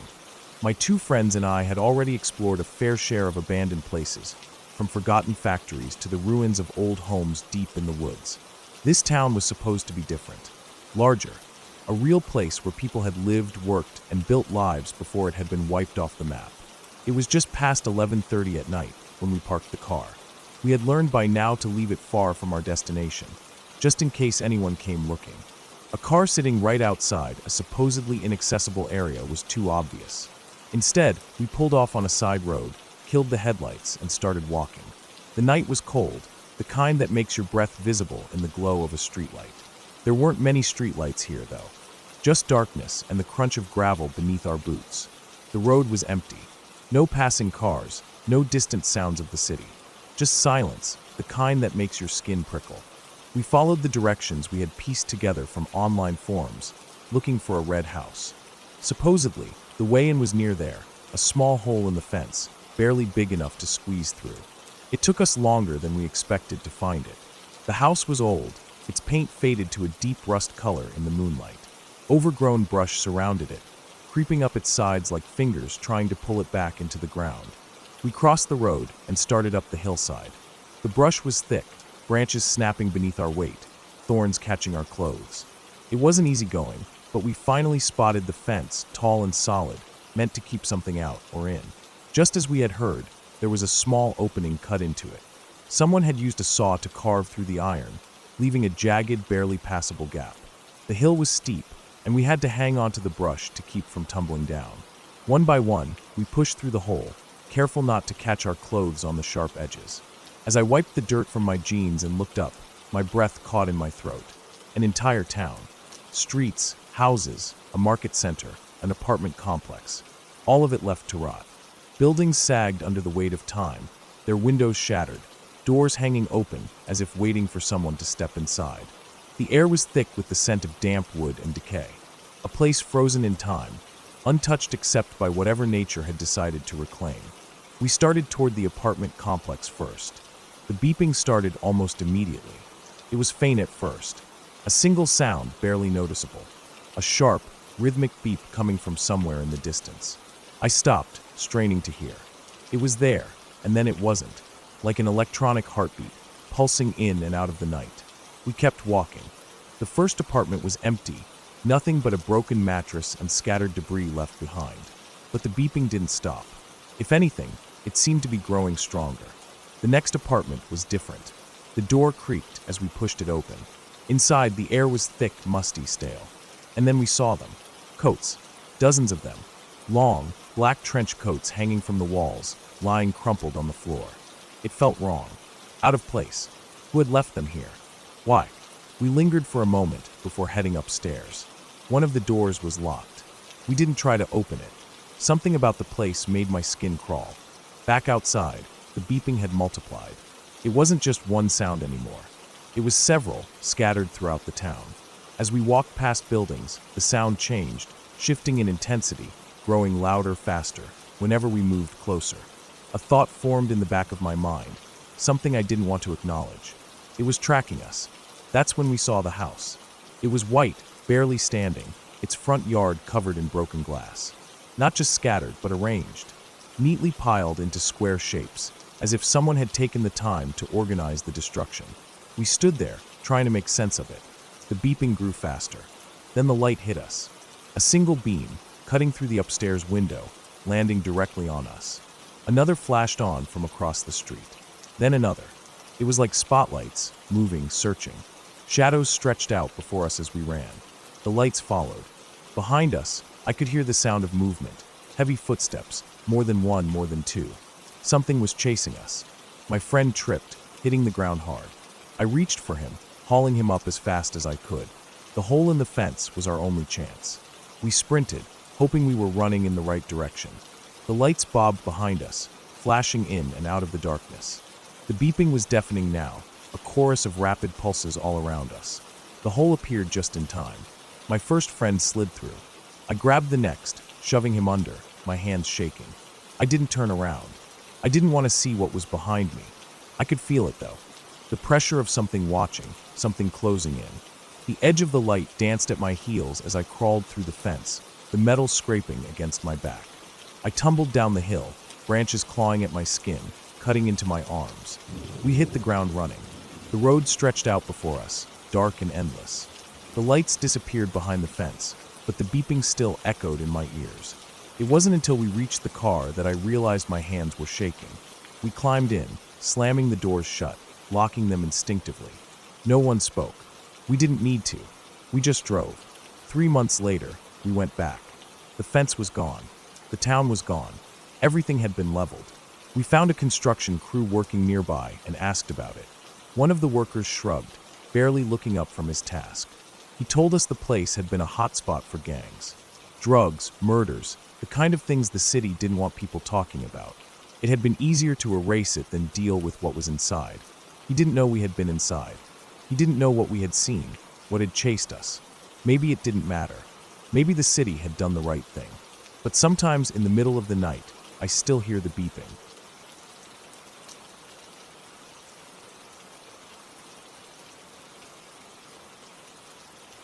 When my twin brother and I were kids, we used to stay up late every summer, especially when school was out. Those long nights, with the warmth of the air, the dimming light, and the sound of the crickets outside, felt like endless adventures. Our house was fairly quiet at night, except for the usual noises, distant cars, the hum of the refrigerator, the occasional rustling in the trees. But this one night, something happened that I still can't shake off, and I don't think I ever will. It was around the middle of summer, the kind of night where the air was thick with the smell of the earth and the sound of cicadas. My brother and I had been in our room, our heads buried in comic books and video games, not caring about the passing hours. Our parents weren't around much that evening. Dad had gone out. He mentioned something about a meeting or running errands, but we didn't really pay attention to the details. He had always been like that, quiet, mysterious in a way. Mom was downstairs watching TV, so we were left to our own devices. We usually went to bed around midnight, or at least we tried to, but we weren't the best at following rules during summer. That night, I remember it clearly. It was close to 11 p.m. when we heard a sound that stopped us both in our tracks. It was a knock, 3 short knocks, followed by a pause, then another set of 3. It was our dad's knock. It was the knock he used whenever he forgot his keys, which happened more often than not. He had a distinct rhythm: knock, knock, knock, pause, knock, knock, knock.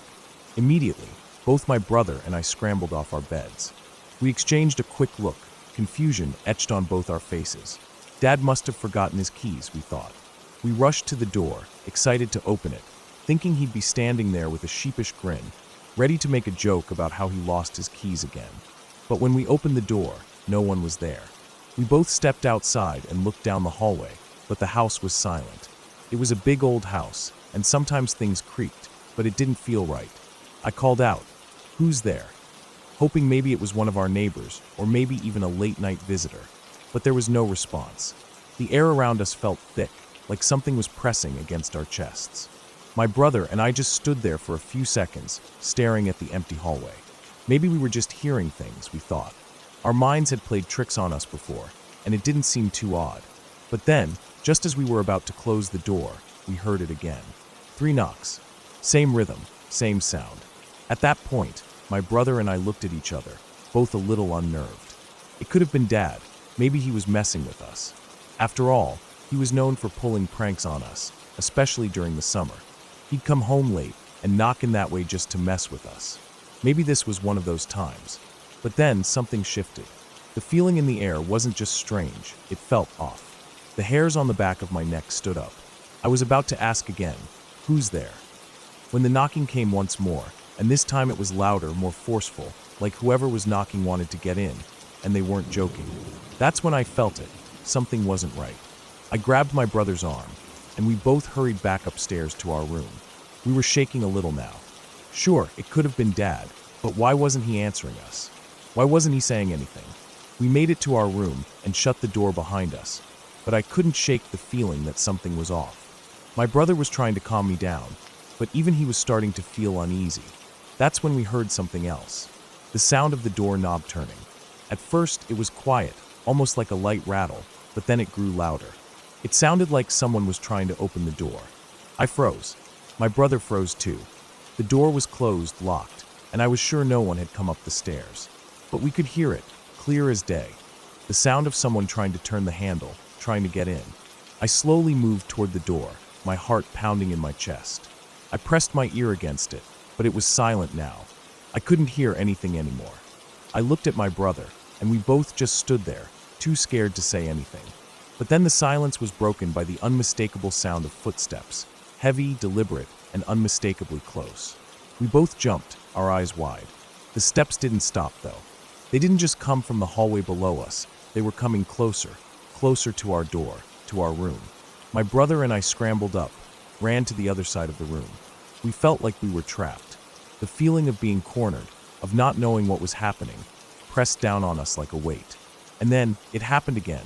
The door flew open. The sound of the doorknob turning, and then the door crashing open.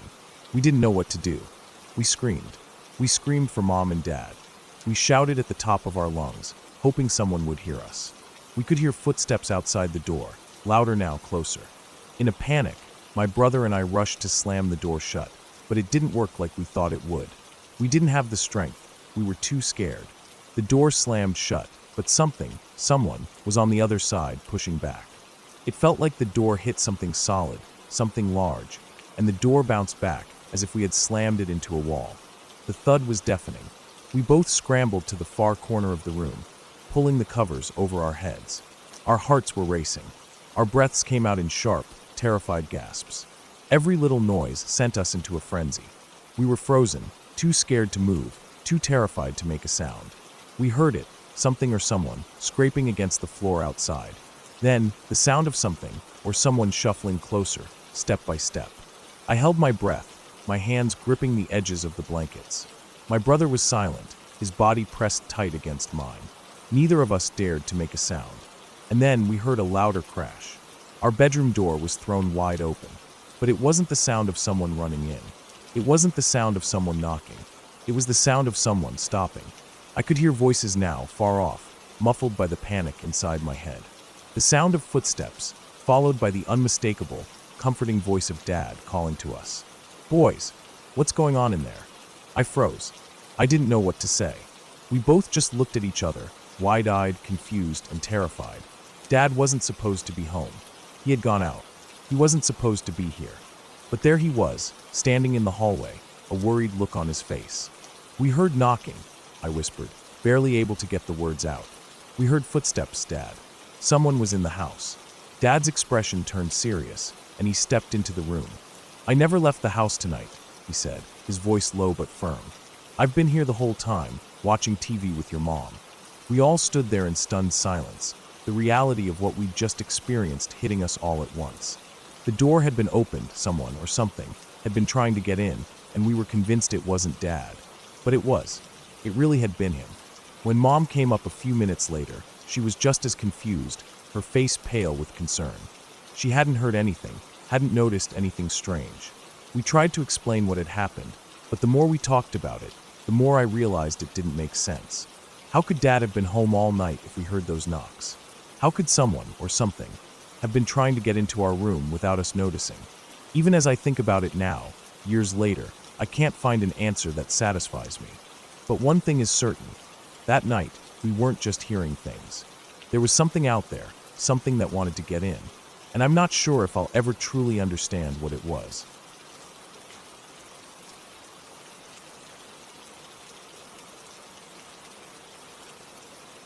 I was 15 the night it happened. It was one of those warm Oklahoma nights where the heat still clings to the pavement long after the sun goes down. The air smelled like dry dirt and cut grass, the way it always does in the summer. The streetlights buzzed with electricity, casting a dull yellow glow onto the cracked asphalt. Cicadas droned in the distance, their hum blending with the occasional bark of a dog somewhere down the road. I was standing under the street lamp outside my grandma's house with two of my friends. We had been out there for a while, just talking, wasting time like teenagers do. The housing addition where I grew up wasn't anything fancy, just a small cluster of houses where most of the Kiowas in town lived. 3 streets connected by 2 others, bordered by farmland on one side. A barbed wire fence separated the neighborhood from those open fields, and beyond that was nothing but rolling grass, patches of trees, and dirt roads that stretched out for miles. I don't know what made me look toward the fence that night. Maybe it was instinct, some deep, old thing buried in my blood. Or maybe it was just chance. Either way, my eyes landed on the dark shape sitting by the fence where the other main street started. It was in the shadow of a tree, just outside the glow of the street lamp that stood nearby. I could make out the shape of it, though, even in the dim light. It was sitting still, perfectly still, on its haunches like a dog watching something in the distance. But something about it wasn't right. I squinted, trying to make sense of what I was looking at. The longer I stared, the more uneasy I felt. It was too still, too silent. Most animals shift their weight, flick their ears, move their heads. This thing didn't. It was as if it had been carved from the shadows themselves. The only thing that moved was its eyes. Not blinking, not shifting, just staring. I could see them, even from where I stood. They had a soft yellow glow, not bright, not shining, just faint and steady. My stomach clenched. I pointed toward it without thinking and whispered to my friends, asking them what it was. They turned to look, and the 3 of us just stood there, frozen. It didn't move. It didn't make a sound. It just stared at us. Time stretched. I could hear my heartbeat in my ears, steady and loud. A gust of wind rustled the branches above, making the shadows shift slightly. But the thing at the fence remained exactly where it was. I felt something deep in my gut telling me we needed to leave, but I couldn't move. I don't know how long we stood there. Maybe seconds, maybe minutes. Then, in one smooth motion, it turned its head slightly. Just that small movement sent a chill down my spine. And then it leapt. It didn't jump like a normal animal. It was fluid, like it had barely pushed off the ground. It cleared the 5-foot barbed wire fence without effort, landing on the other side without a sound. Nothing. No thud, no rustle of grass, no snapping of twigs. Just silence. Then it was gone, swallowed by the darkness of the field. The 3 of us stood there for a split second before our bodies caught up with our minds. We turned and ran. My legs burned as I sprinted down the street, cutting through yards and alleys, my chest tight with panic. We didn't stop until we reached my friend's grandma's house at the far end of the neighborhood. We banged on the door until she let us in, our words tumbling over each other as we tried to explain what we saw. She listened, nodding slowly, her face unreadable. When we finished, she only said one thing. There are many things in the dark here. Be thankful it wasn't something worse. That was all. No questions, no disbelief, just a quiet acceptance. She told us stories of things her parents had seen, things her grandparents had spoken of. Strange figures in the trees, sounds that didn't belong to any living creature, eyes in the dark that didn't belong to man or beast. She spoke in a low voice, as if saying too much would invite something inside. I barely slept that night. Every time I closed my eyes, I saw the glow of those eyes staring at me from the fence line. Even now, years later, I can still see them. I still wonder what it was, why it was there, why it was watching us. I don't think I want to know.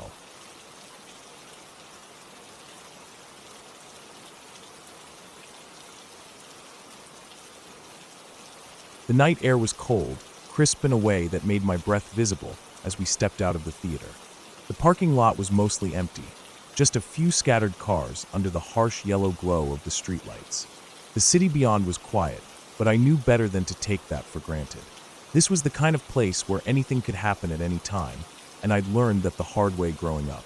John walked beside me, his hands shoved in his pockets, his usual silent and watchful self. Jack, on the other hand, was already laughing about something, probably a joke only he found funny.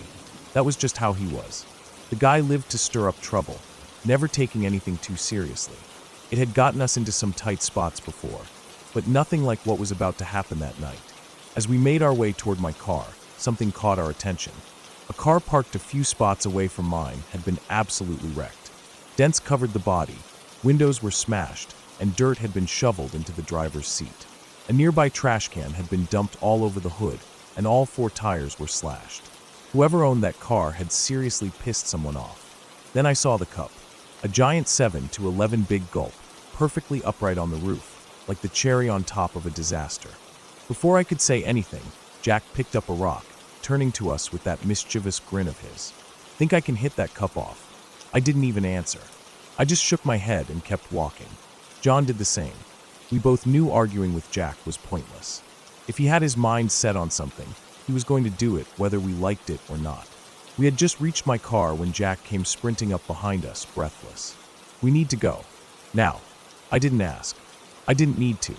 The shouting from the theater entrance told me all I needed to know. Jack had thrown the rock. Maybe he hit the cup, maybe he didn't, but either way, he had the worst timing imaginable. I yanked open the door, climbed in, and started the engine in one motion. John was already in the passenger seat, calm as ever, but his eyes were locked on the approaching figures. Jack barely had time to jump in before I threw the car into drive and peeled out of the parking lot. Jack was laughing, like this was all some big joke. "That guy can't catch us," he said. "His car is trashed." What we hadn't counted on was that the guy wasn't alone. 5 minutes later, I noticed the high beams in my rearview mirror. A car was tailing us, close. Too close. I took a turn down a side road next to a gas station, hoping to shake them, but they cut through the gas station lot and pulled out right in front of me, slamming on the brakes. Another car pulled up behind us. Doors opened. Shadows moved. My stomach dropped. I wasn't thinking. There wasn't time to think. My body reacted before my brain did, foot slamming down on the gas. The car in front of me barely had time to move as I swerved around it, tires screeching as I cut back through the gas station and back onto the main road. I was gripping the wheel so hard my knuckles ached. Jack was on his phone, calling every person he knew, trying to see if we could pull up somewhere where we had the numbers advantage. John, meanwhile, was calm as ever.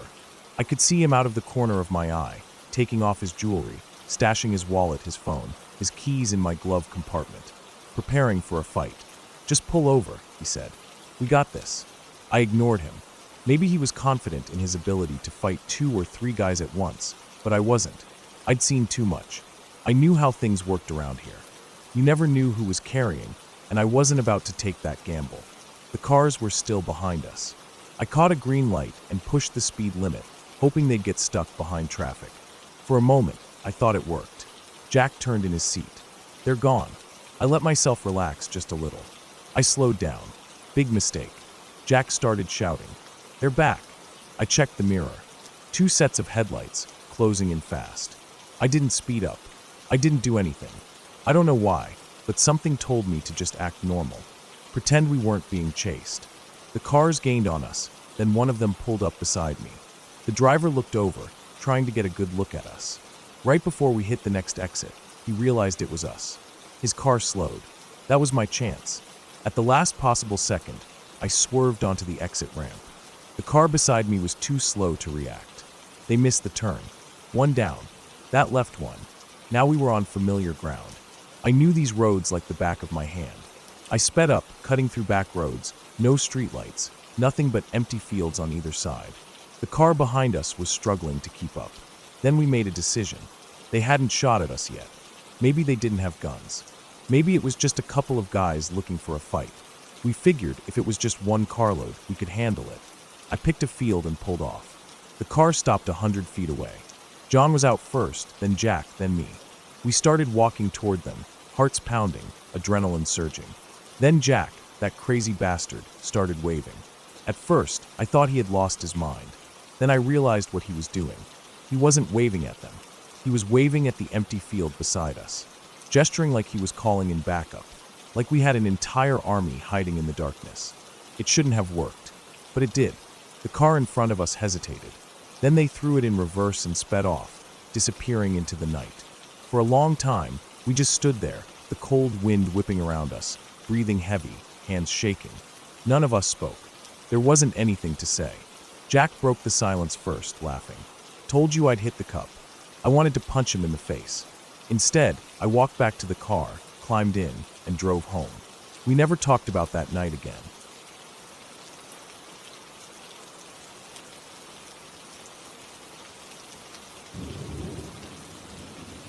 It was the middle of summer, the kind of heat that clung to everything, thick and suffocating, even after the sun had set.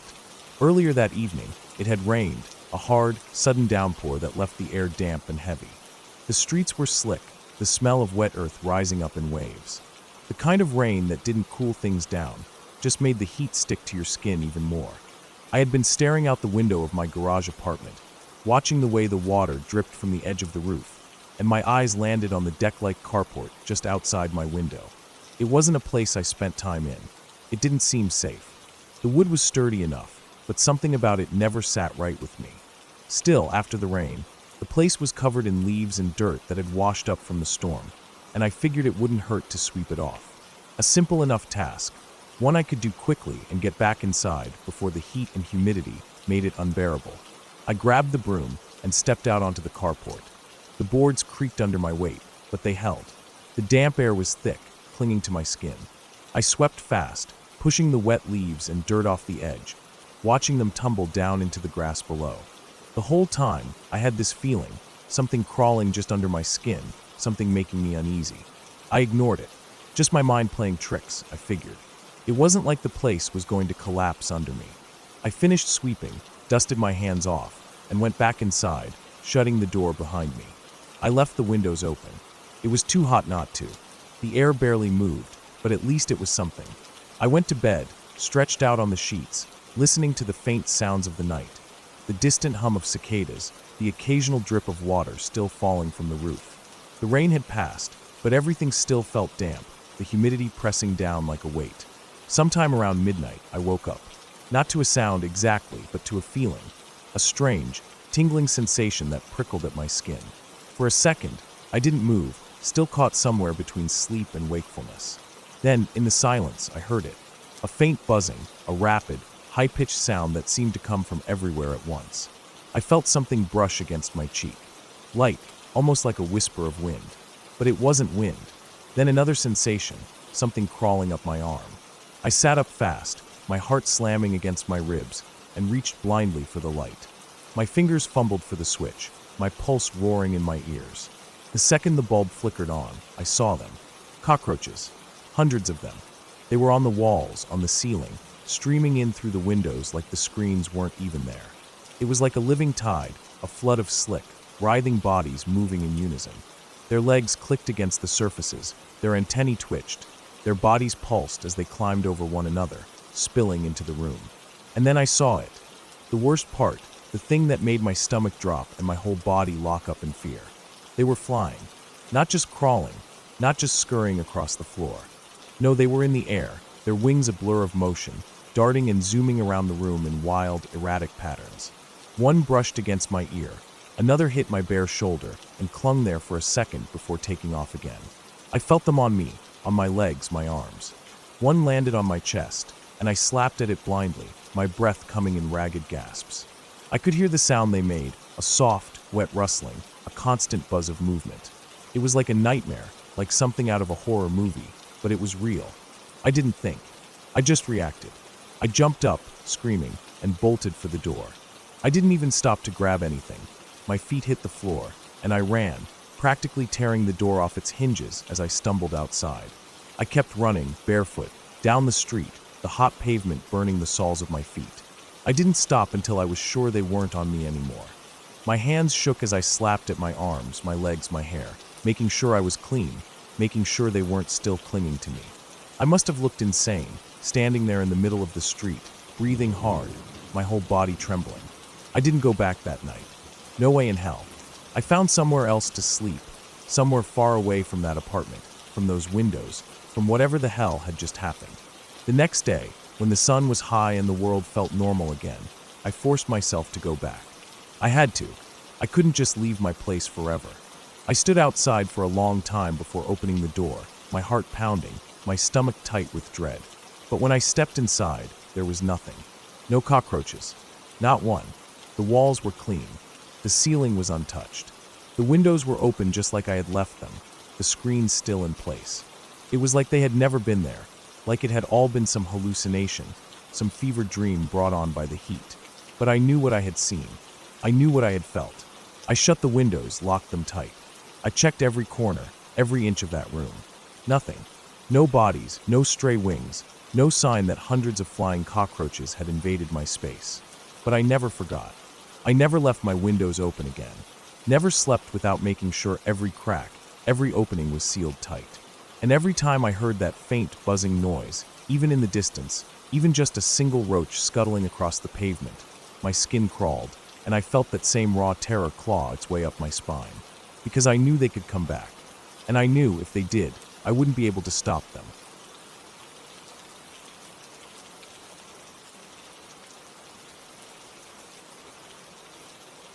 I grew up in a small town in Ohio, right in the middle of Amish country. There wasn't much to do, especially in high school, so we were always looking for ways to entertain ourselves. That usually meant finding abandoned places to explore, sneaking into places we weren't supposed to be, or testing our luck in the woods at night, just to feel a little adrenaline rush. One night, we had just finished watching the original Texas Chainsaw Massacre. Maybe it was the mix of boredom and leftover tension from the movie, but someone in the group brought up an old, abandoned house deep in the woods that my buddy had heard about. It seemed like the perfect idea at the time, an old, eerie house in the middle of nowhere, right after watching one of the most unsettling horror movies ever made. There were about 10 of us, all armed with flashlights, and I brought my shotgun for fun. It wasn't loaded with anything serious, just some shells in case we ran into an animal or something. But having it made me feel a little more comfortable heading into the unknown. Getting to the house wasn't easy. We had to park on a gravel road, then cross a river, and from there it was a mile hike through thick woods. The walk alone was eerie. The night was cold, and the woods felt too quiet, like something was listening. Every so often, someone would snap a branch or rustle leaves, making the whole group stop and look around. The deeper we got, the more isolated we felt. If anything happened out here, there wasn't a soul who would hear us scream. When we finally reached the house, it was even creepier than I expected. It was a massive turn-of-the-century mansion, just sitting there in the middle of the woods with no driveway. No signs that anyone had ever lived there recently. The second floor had collapsed onto the first, making it impossible to go inside, so we stuck to walking around the perimeter. The wood was rotting, windows shattered, the front porch barely hanging on. Everything about it felt wrong. Then one of my buddies called us over. He had found something written on the outer wall of the house. We gathered around, shining our flashlights on the faded, scrawled writing.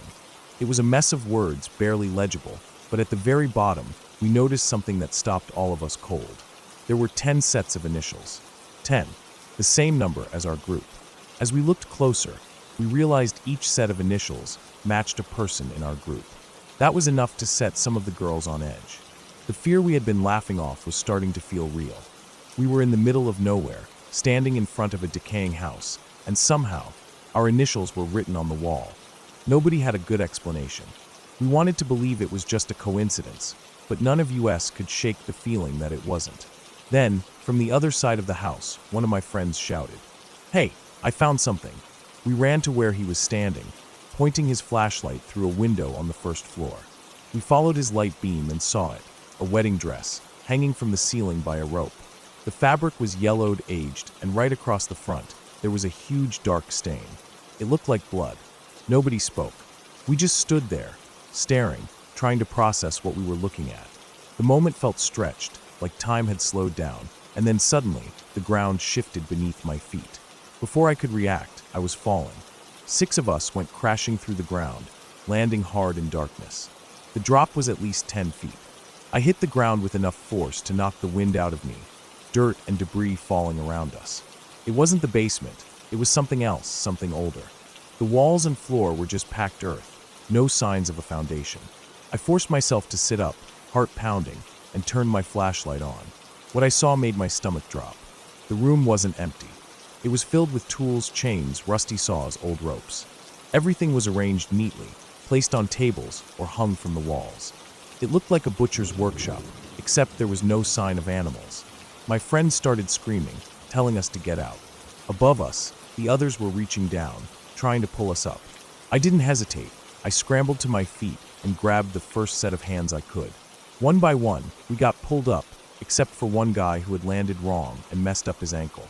2 others helped carry him, and we didn't waste a second getting out of there. We stuck close together, barely speaking as we made our way back to the car. I took the rear, walking backward with my shotgun in my hands, safety off, ready to fire at anything that moved. My heart was pounding, my hands were shaking, and my ears were straining for any sound behind us. I kept expecting to hear footsteps, but the woods stayed eerily silent. When we finally reached the cars, nobody said a word. We just got in and drove, leaving that place behind us. The next day, a few of us decided to go back during the daylight. Maybe it was just our imaginations. Maybe we had been seeing things in the dark. But when we got to the gravel road, we saw 3 cop cars parked on the side. We pulled up next to them, asked what was going on. One of the officers told us someone had heard noises in the woods the night before and called it in. When the cops investigated, they found the house and inside, evidence of a meth lab. Worse than that, they said it looked like more than just drugs had been happening there. I never got the full details. Maybe I didn't want them. But I knew one thing for sure. It wasn't just an abandoned house. It wasn't just some old mansion falling apart in the woods. Something bad had happened there, maybe still was happening. And we had been lucky that whoever had been using that place hadn't been there when we showed up. I still think about that night sometimes. About the initials on the wall, the wedding dress, the tools in that underground room. I think about how close we might have been to meeting whoever had written those names. I don't go looking for abandoned places anymore. I don't wander into the woods at night for fun. Some things are better left alone.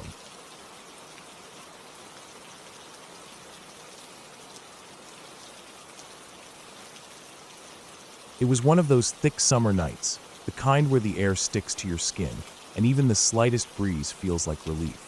My mom and I were out for a walk, something we did often when I was in high school. The neighborhood was quiet except for the constant noise of frogs. They were everywhere, croaking, chirping, filling the night with their desperate calls for mates. It was a sound so familiar in the summer that I barely paid attention to it. We walked past houses we had passed hundreds of times before. Most had their lights off, curtains drawn, the only signs of life being the occasional flickering of a TV through a window or the distant sound of a dog barking. Everything felt normal, just another evening walk. But then, as we passed a particular house, the sound shifted.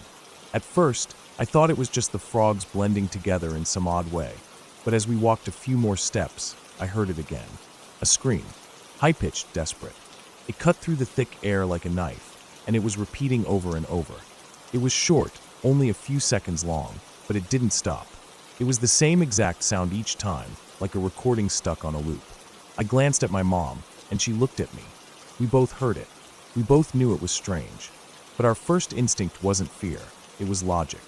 Maybe someone had left the TV on. Maybe it was some weird audio glitch from a movie or a game. It wasn't the kind of scream that made your blood run cold, but it was unsettling enough to stick in the back of my mind as we continued our walk. We didn't talk about it at first. We just kept walking, listening to the hum of crickets, the croaking of the frogs, and the distant sound of a car passing through the neighborhood. The air smelled like cut grass and warm pavement, the usual scent of summer nights. But the further we walked, the more that sound stayed with me. It wasn't just odd. It felt wrong. As we made our way back, retracing our steps through the neighborhood, I found myself dreading the moment we passed that house again. Maybe it would be gone. Maybe we had misheard. But as we got closer, the same sound reached our ears again. The same scream, repeating in the exact same way, never changing, never stopping. The house belonged to an old man, a widower. He wasn't the kind of guy who made much noise or had people over. Most of the time, his house sat dark and quiet. He had neighbors who looked after him, stopping by from time to time to help with small tasks, but otherwise, he kept to himself. Mom and I hesitated for a second before walking over to the house where his closest neighbors lived. We knocked on their door, feeling a little stupid for bringing it up, but also knowing we wouldn't be able to sleep without saying something. We told them what we had heard, admitting that it was probably nothing, just a TV left on or some weird sound carrying in the night air. But we both knew we felt uneasy. The way the scream had been exactly the same, over and over, felt unnatural. The neighbors agreed to check on him. They hadn't seen him in a few days, which wasn't unheard of, but it was enough to justify taking a look. They had a key to his place, so they went over while we waited outside. The frogs kept croaking. The air felt heavier than before. The sound of our breathing seemed loud in the quiet of the night. It didn't take long. Less than 5 minutes after stepping inside, the neighbor came back out, looking shaken. The old man had been dead for 2 weeks. It didn't make sense. The house had been empty. No one had been there. The TV was off. There was no sign of anything that could have made that sound. And yet, my mom and I had heard it. We had heard it twice. We left after that, walking home in silence, the weight of what we had just learned settling in our bones. The next day, the coroner came. The body was taken away. The house sat empty after that. No lights, no movement, just a dark, silent structure at the edge of the street. And yet, for weeks afterward, every time I passed by, I found myself straining my ears, listening, wondering if I would hear that scream again. I never did, but I still think about it sometimes, the way it sounded so real, so close. The way it didn't stop. The way we had heard it when no one else had. The frogs still call out every summer, but now, whenever I hear them, I find myself remembering that night. Remembering the sound that should not have been there.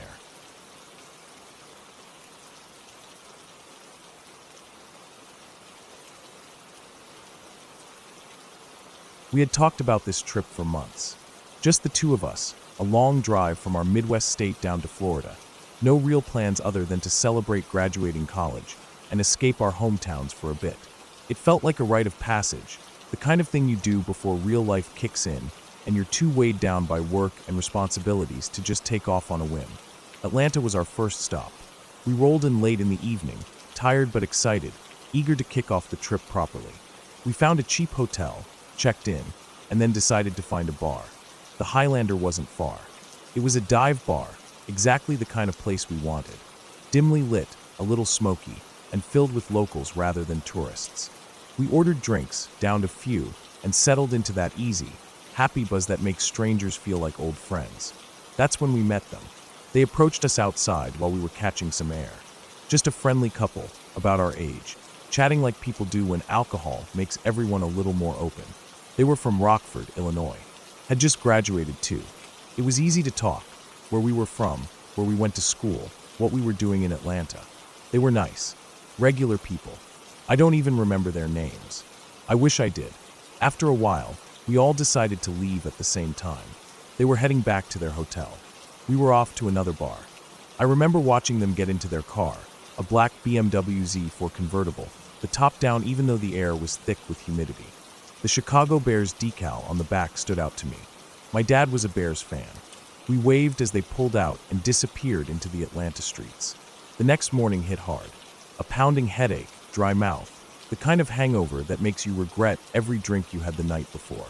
We forced ourselves up, packed our stuff, and grabbed greasy food from a drive-thru before hitting Route 75. We just wanted to get to Florida. Traffic was brutal. Bumper to bumper for over an hour, crawling along, the kind of standstill that makes you sweat even though the AC is blasting. We were barely talking, both of us just zoning out, letting the radio fill the silence as we inched forward. I remember the exact moment I first saw the car.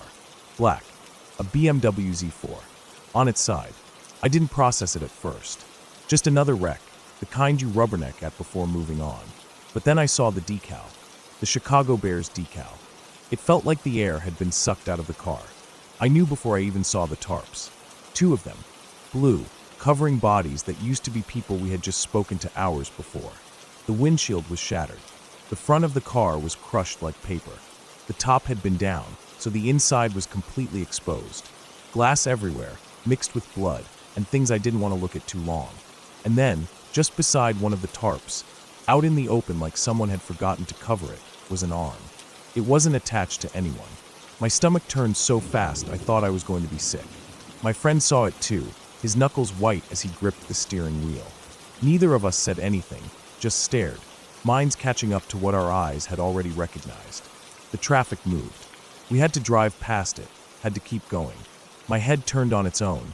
trying to absorb everything at once even though I didn't want to.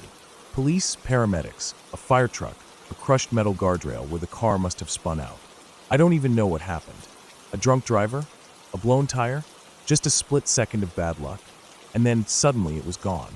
The accident, the people, the mess, it all disappeared into the rearview mirror. But it didn't leave my mind. We kept driving, silent, the reality of it settling over us like a heavy fog. We hadn't even known them. Not really, but I could still hear their voices in my head, still see them laughing outside the bar. It didn't seem possible that they weren't alive anymore. Just like that, less than 12 hours after we met them, they were gone. For the rest of the drive, I kept thinking about their plans. They had told us they wanted to get married. They weren't engaged yet, but they were going to be. I wondered what they would be doing if they had just taken a different road, if they had left the bar a few minutes later or earlier, if anything had changed just slightly in the sequence of events that led to that moment. Would they have had kids? Would they have grown old together? I still think about them. I don't remember their names. I don't even know if they told us. But that moment is burned into my brain, permanent. A reminder that life is fragile in ways we don't always acknowledge. One second you're laughing with strangers outside a bar. The next you're covered by a tarp on the side of the highway. I try not to dwell on it, but it never fully leaves me. I see a black BMW Z4 on the road sometimes, and my stomach tightens. I hear someone say they're from Rockford, Illinois, and I think about those two people, about what could have been. I wonder if their families ever think about the night before, if they wonder what their last hours were like. I wonder if it would matter to them that two strangers, two guys they met outside a bar, still remember them years later. Still think about them. Still carry that moment with them, unable to forget. And then I wonder if anyone will remember me like that someday.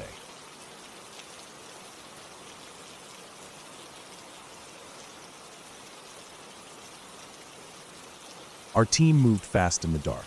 The terrain was manageable, the mission straightforward. We were to cover ground quickly, stay unnoticed, gather intel, and extract before first light. The night was bright under the full moon, casting long shadows over the land. 7 of us moved in silence, each step placed with care to avoid giving away our position. I took rear security, a role I was comfortable with. L was just ahead of me, someone I trusted to watch my back. The newer guys were positioned in the middle, learning the rhythm of movement, keeping up with the pace. The first 10 kilometers went by without issue. We saw nothing out of the ordinary, heard only the expected sounds of the night. The air was cool, the distant village quiet. This was shaping up to be a routine operation. As we reached a checkpoint and prepared for the last leg of the journey, I did a quick scan of our surroundings. Just as I was about to move, I heard it, a noise in the trees about 50 meters off. I turned my head, saw L looking in the same direction. He heard it too. The rest of the team kept moving, unaware we had paused. The sound had been faint, something shifting in the underbrush. Could have been an animal. Probably was. Still, we didn't ignore it. We started moving again, using a 2-man bounding technique, covering each other in case something was out there. The noise persisted, a faint rustling just out of reach. It followed our movement. I told L to rejoin the team while I stayed behind to watch. I took cover, slowed my breathing, stayed still. Minutes passed. The trees ahead shifted slightly, something moving. I waited, expecting a clearer sign, but nothing came. Eventually, the team circled back, flanking the area where I had seen movement. We moved in. Nothing. No tracks, no signs of an animal, no disturbed brush. The ground was untouched. We left without a word, the others giving us a hard time for falling behind. We pressed on, and I took my usual position at the back again. The land sloped upward, the orchard in the distance. We needed to pass through it to stay on course. The moonlight illuminated the trees, spaced just far enough apart to cast uneven shadows. The orchard was quiet still. As we entered, I caught the sound again. This time different. Faint, almost playful. A giggle. I stopped. My body tensed, my senses on edge. The sound didn't belong here. L had already moved ahead, waiting for me to follow. I crouched by a tree listening, watching. The tree beside me caught my eye. The knots in the bark seemed to shift, take form.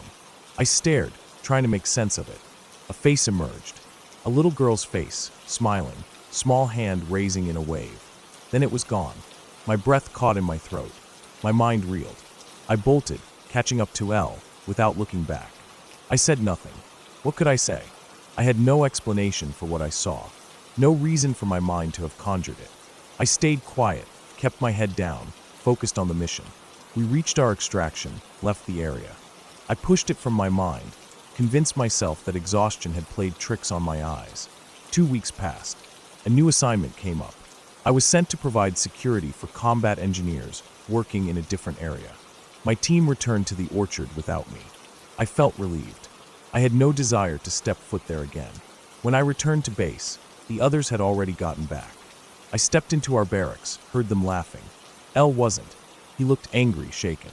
Someone joked about how he refused to patrol there again. I stayed quiet, waiting for the moment to pass. Days later, L and I were out on another assignment, watching over a group of scouts. He turned to me, eyes serious. He asked what I had seen that night. I shrugged it off, feigned ignorance. He didn't buy it. He told me he had seen the same thing. The same face. The same smile. The same little girl. Inside a tree. I felt cold. He had been too far away that night to have seen what I saw. We had never spoken about it. There was no way we could have imagined the exact same thing. We never talked about it again. We never went back.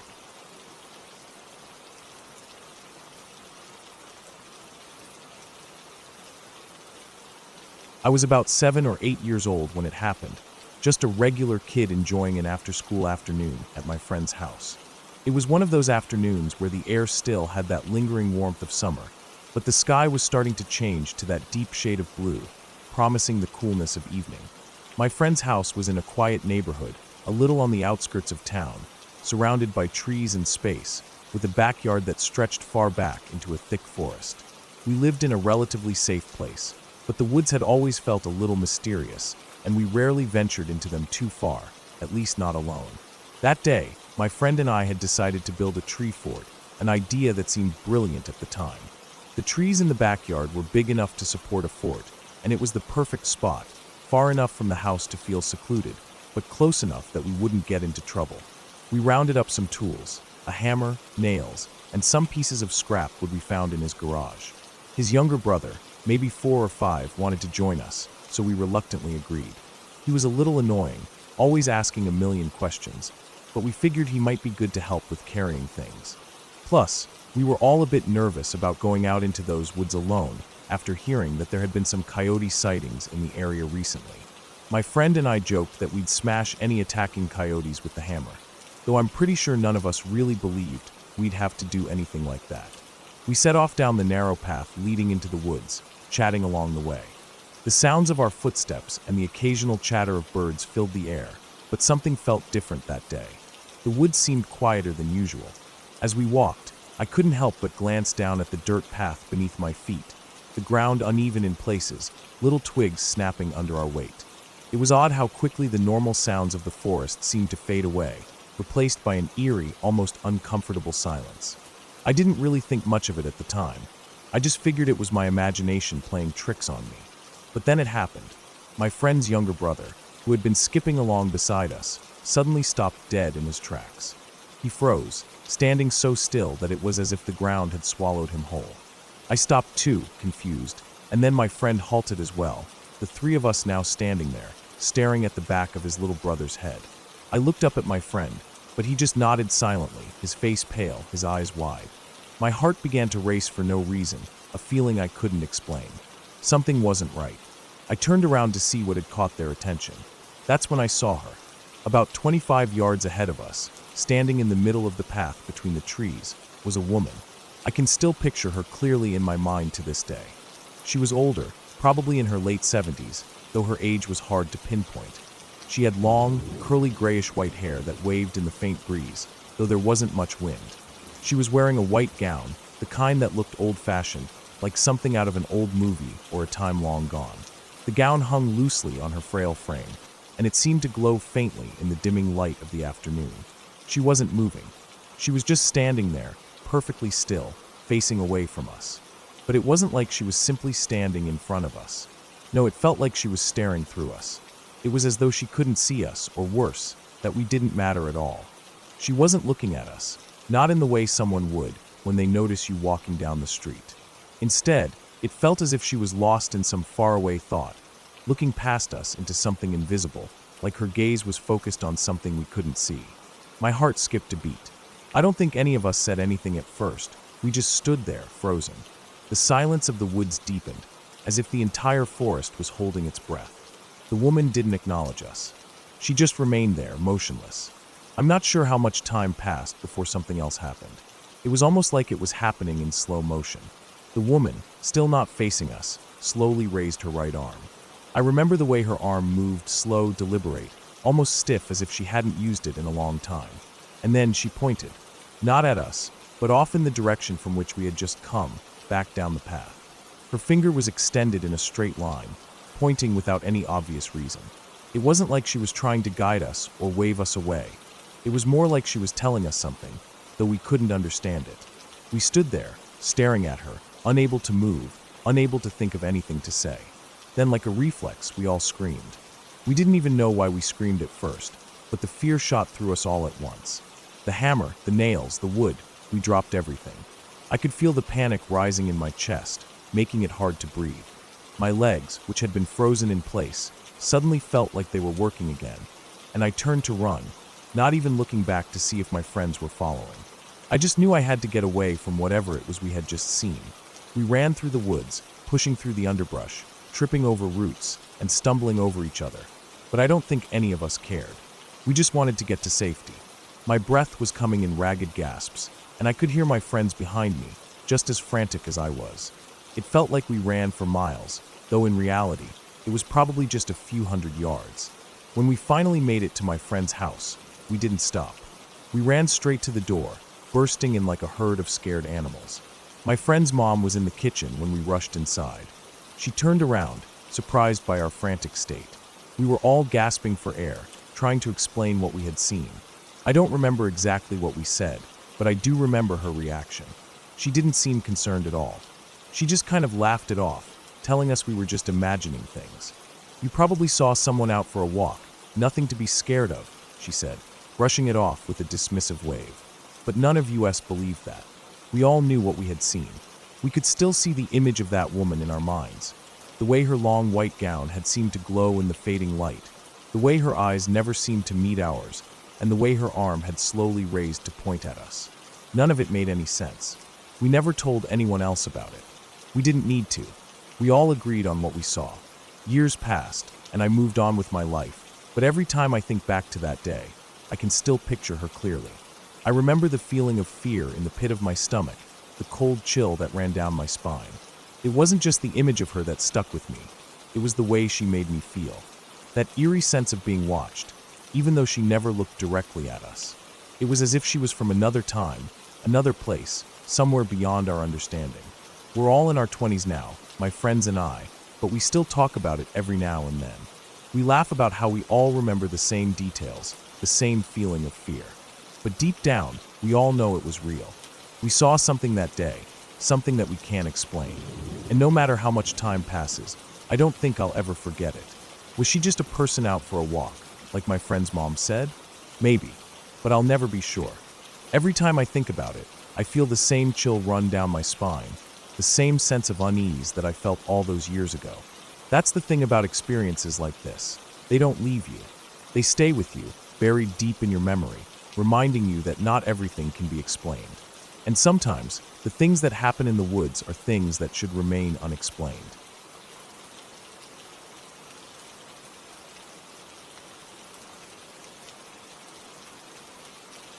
The waiting room was silent except for the faint creaks of the old wooden chairs beneath us. The house smelled like dust and aged wood, mixed with something heavier, the scent of sickness and time running out. I could hear my grandmother shifting in the bedroom, murmuring soft words to my great-grandfather. His breathing had been slowing for hours, each rasp a little fainter than the last. I sat with my sister in the small waiting area just outside their room. The space was dim, lit only by a single bulb hanging from the ceiling. The house had been built decades before, sturdy and practical, with thick walls that muffled sound. The waiting room had 3 exits, one leading into my grandparents' bedroom, one to the rest of the house, and the third, a solid wooden door, opening out into the front garden. That door had been left slightly ajar, though no wind stirred outside. My sister shivered beside me, rubbing her arms. "I'm cold," she muttered. The air felt still, almost heavy, yet somehow colder than the rest of the house. She stood up, walked to the door, and pushed it shut firmly. The lock clicked into place, the sound sharp in the quiet. She returned to her seat without another word, pulling her cardigan tighter around herself. We sat in that silence, waiting. I could hear the clock ticking in the hallway, its rhythm steady, unchanging. The sound of my great-grandfather's breathing came through the partially open bedroom door, each inhale ragged, each exhale weaker than the last. We had been sitting for a while, but time felt stretched, like we had been there forever. Then, my grandmother let out a wail, the kind of sound that shakes something deep inside you. The kind of sound that doesn't need words to tell you what has happened. The air itself felt different in that instant. The house, once silent, seemed to hold its breath. And then the door to the garden slammed open. Not just open, it was thrown outward with force, as if someone had stormed out in a rage. The wooden frame groaned, the hinges screeched. The handle hit the exterior wall with a dull, heavy thud before the door was yanked back in, slamming shut with a force that made the walls tremble. We both jerked in our seats, stunned. The noise echoed through the house. The door had been locked. My sister had locked it herself. There was no wind, no draft, nothing that could have caused it to behave like that. The house was still. My grandmother's sobs came from the bedroom, but the rest of the house felt like it was holding something, like an exhale that had never quite finished. I could feel my own heartbeat in my ears, loud, fast, insistent. My sister sat frozen, her hands gripping the edges of the chair so tightly that her knuckles had turned white. I turned to look at her, but she wasn't looking at me. She was staring at the door, her mouth slightly open. Her breathing was shallow, almost as if she were afraid to make a sound. We waited for something else to happen, for some explanation to present itself. Maybe someone had come in, maybe someone had left. But there was nothing. After a long moment, I stood. My legs felt stiff, unsteady. I walked toward the door, reaching out hesitantly to touch the handle. It was cold, colder than it should have been. I turned it slowly, pulling the door open just a crack, peering out into the dark garden. The air was still, thick with the smell of damp earth. The gravel path outside was undisturbed. There were no footsteps, no signs of movement. I looked back at my sister, who had not moved from her seat. The rest of the house was waking up to what had just happened. My grandfather's footsteps sounded from down the hall. My grandmother was crying softly now, murmuring words that I couldn't make out. My great-grandfather was gone. I turned back to the door and pulled it shut once more. The latch clicked into place as it had before. Neither of us spoke about it, not then. There was too much else happening. Too much weight in the air, in the walls of that house. But the moment sat between us, a question with no answer, a thing that happened without reason. Later, when I asked my sister about it, she described it exactly as I remembered it. The way the door had been pulled open, as if someone had stormed out. The way it had slammed shut with the same kind of anger. The way the house had felt different in that moment, just for an instant. And when I asked my father years later, he told me the exact same story. Word for word, detail for detail. I don't know what happened that night, but I do know what I saw, and I know that I was not the only one who saw it.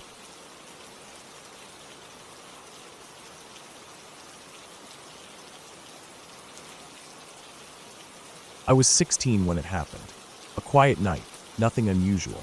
I was lying on my bed, reading a book, letting my eyes move slowly across the pages.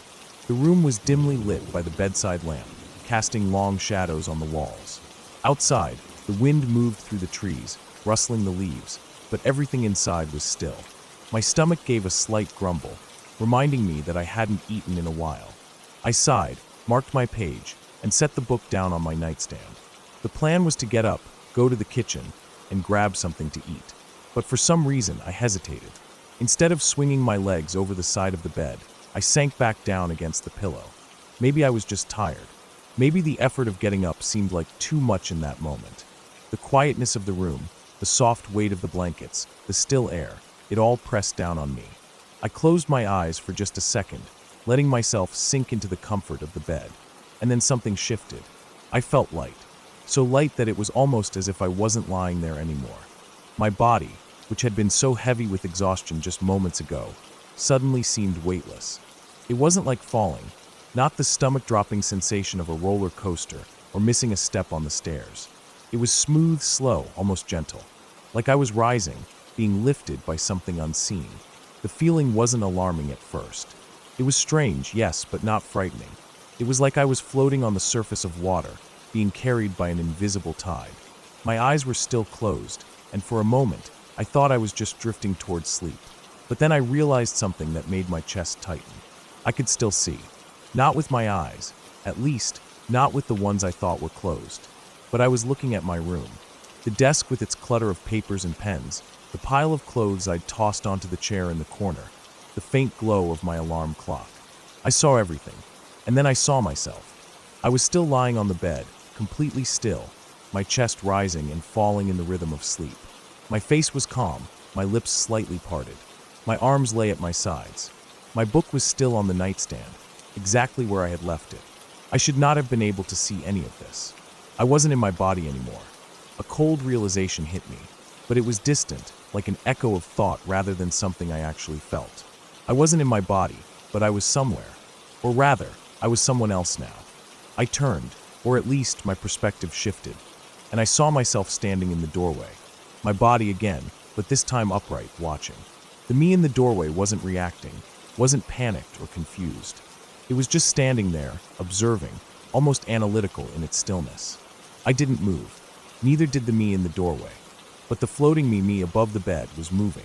I was slowly rotating, turning in the air with a quiet, deliberate slowness that made my stomach lurch. The movement was so subtle at first that I barely noticed, but then I saw the angle shift.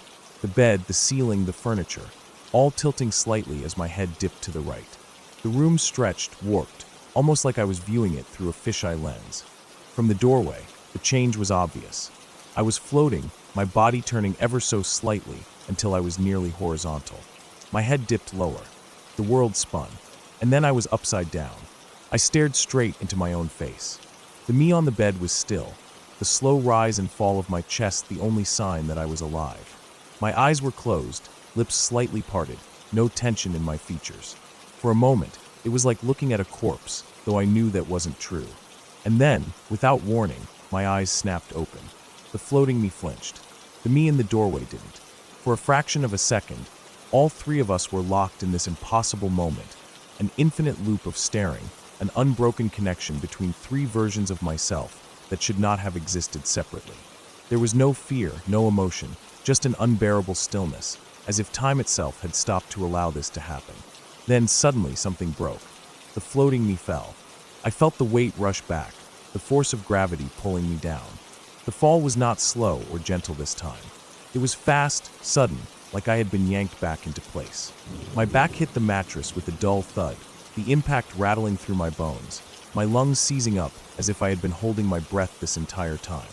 My vision flickered. I gasped.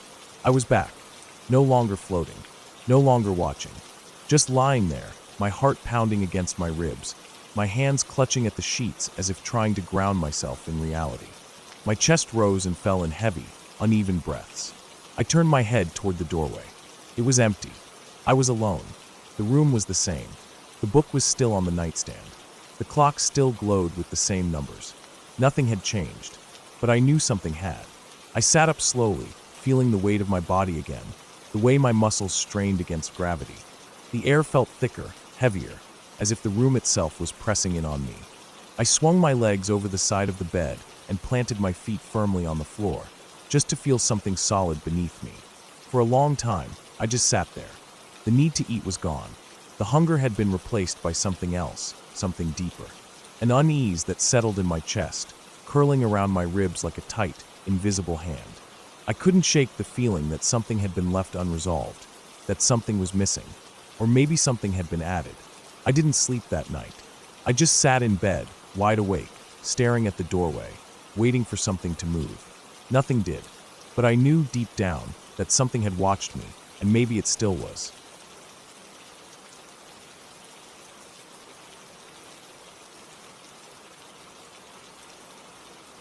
It was a hot August afternoon, the kind where the air sticks to your skin, heavy and stale. My brother and I were getting ready for a road trip to Canada, packing last-minute things, double-checking lists, making sure we had everything before we left. But there were always those small, forgotten items, the things you don't think about until the very last second: snacks, extra batteries, something for the car. So before we could hit the road, we made a quick trip to the store. The drive there was uneventful, just the usual traffic, the same roads we'd driven 100 times before. The sun was starting to set, painting everything in an orange glow, stretching out shadows along the pavement. As we turned onto a quieter road, we noticed a little white dog trotting along the sidewalk. At first, we didn't think much of it. A lot of people in our area let their dogs wander without leashes, and most of them knew their way home. He wasn't in a hurry, just weaving along the sidewalk, sniffing at random things, his tail wagging lazily. I glanced at him as we passed, but didn't give it a second thought. We got what we needed from the store, took a little longer than planned, but finally headed back home. As we were driving back, I spotted the dog again. This time, he was much further from where we had first seen him, and now he was dangerously close to a busy street. He wasn't walking anymore.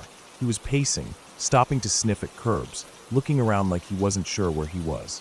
His tail still wagged, but there was something different now, a hesitation in the way he moved. I nudged my brother. That's the same dog from before. Neither of us saw an owner. No one calling out, no one looking for him. Just the little white dog alone on the side of a busy road, his small frame completely unaware of the danger just feet away. We pulled over. I got out first, standing on the edge of the sidewalk and whistling softly, hoping he'd come to me. The second he turned his head, I could see that happy, oblivious look in his eyes. He wasn't scared. He wasn't lost in the way that made dogs cautious. He thought we were playing a game. The moment I took a step forward, he bolted. I stopped in my tracks, not wanting to chase him. I didn't want to make it worse, didn't want to spook him into running blindly. I turned back toward the car, debating what to do when my brother muttered, "Oh shit, he's crossing." I looked up just in time to see the dog sprinting into the road. My brother had gone to the other side, hoping to cut him off, but the dog slipped right past him, his little legs moving fast, full of excitement like this was the best game in the world. Then it happened. It was too fast. 1 second, he was there, and the next, an SUV was plowing straight through. The sound it made was sickening, a heavy, dull thud followed by a sharp, quick yelp. The dog's entire lower half was crushed under the tires. His body went stiff. A dark stain spread on the pavement where he lay, motionless. I couldn't move at first. The sight of it, the way his little legs were twisted unnaturally, the way his body had gone rigid, it felt unreal, like my brain was refusing to accept what I had just seen. My brother stood frozen across the street, his hands still slightly outstretched like he had been trying to grab the dog but missed. The SUV never even slowed down. It kept going, disappearing down the road as if nothing had happened. My hands were shaking as I walked toward the dog. He was still warm when I picked him up, his fur soft, his body limp in my arms. His eyes were open, staring at nothing. His mouth was slightly parted, his tongue sticking out just enough to make it look like he was still breathing, but he wasn't. There was no movement, no rise and fall of his chest. We got back in the car, and I placed him on my lap. He had a collar, a small silver tag with an address engraved on it. I read it out loud, and my brother nodded. We drove in silence, following the directions, neither of us speaking, neither of us wanting to say anything about what had just happened. The house was a modest one, with a small yard and a chain-link fence. A woman answered the door. She was in her late 50s, maybe early 60s, her hair pulled back in a loose bun, a pair of glasses perched on the edge of her nose.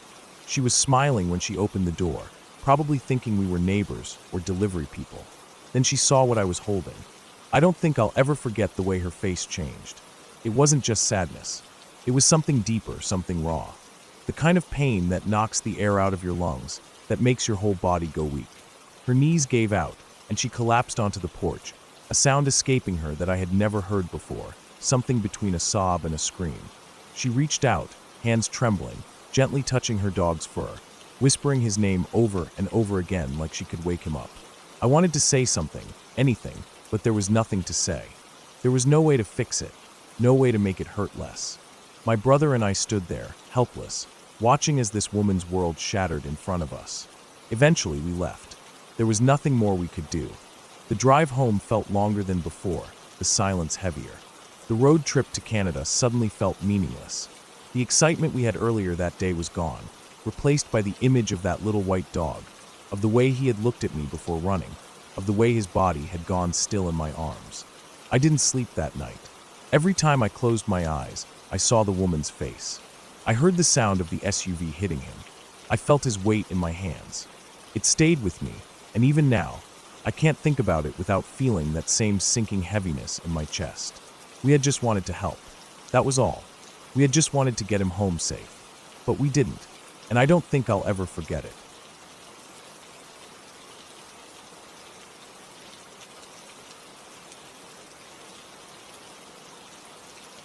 I remember that night like it was yesterday. It's funny how your mind can lock onto certain memories, making them as vivid as the day they happened.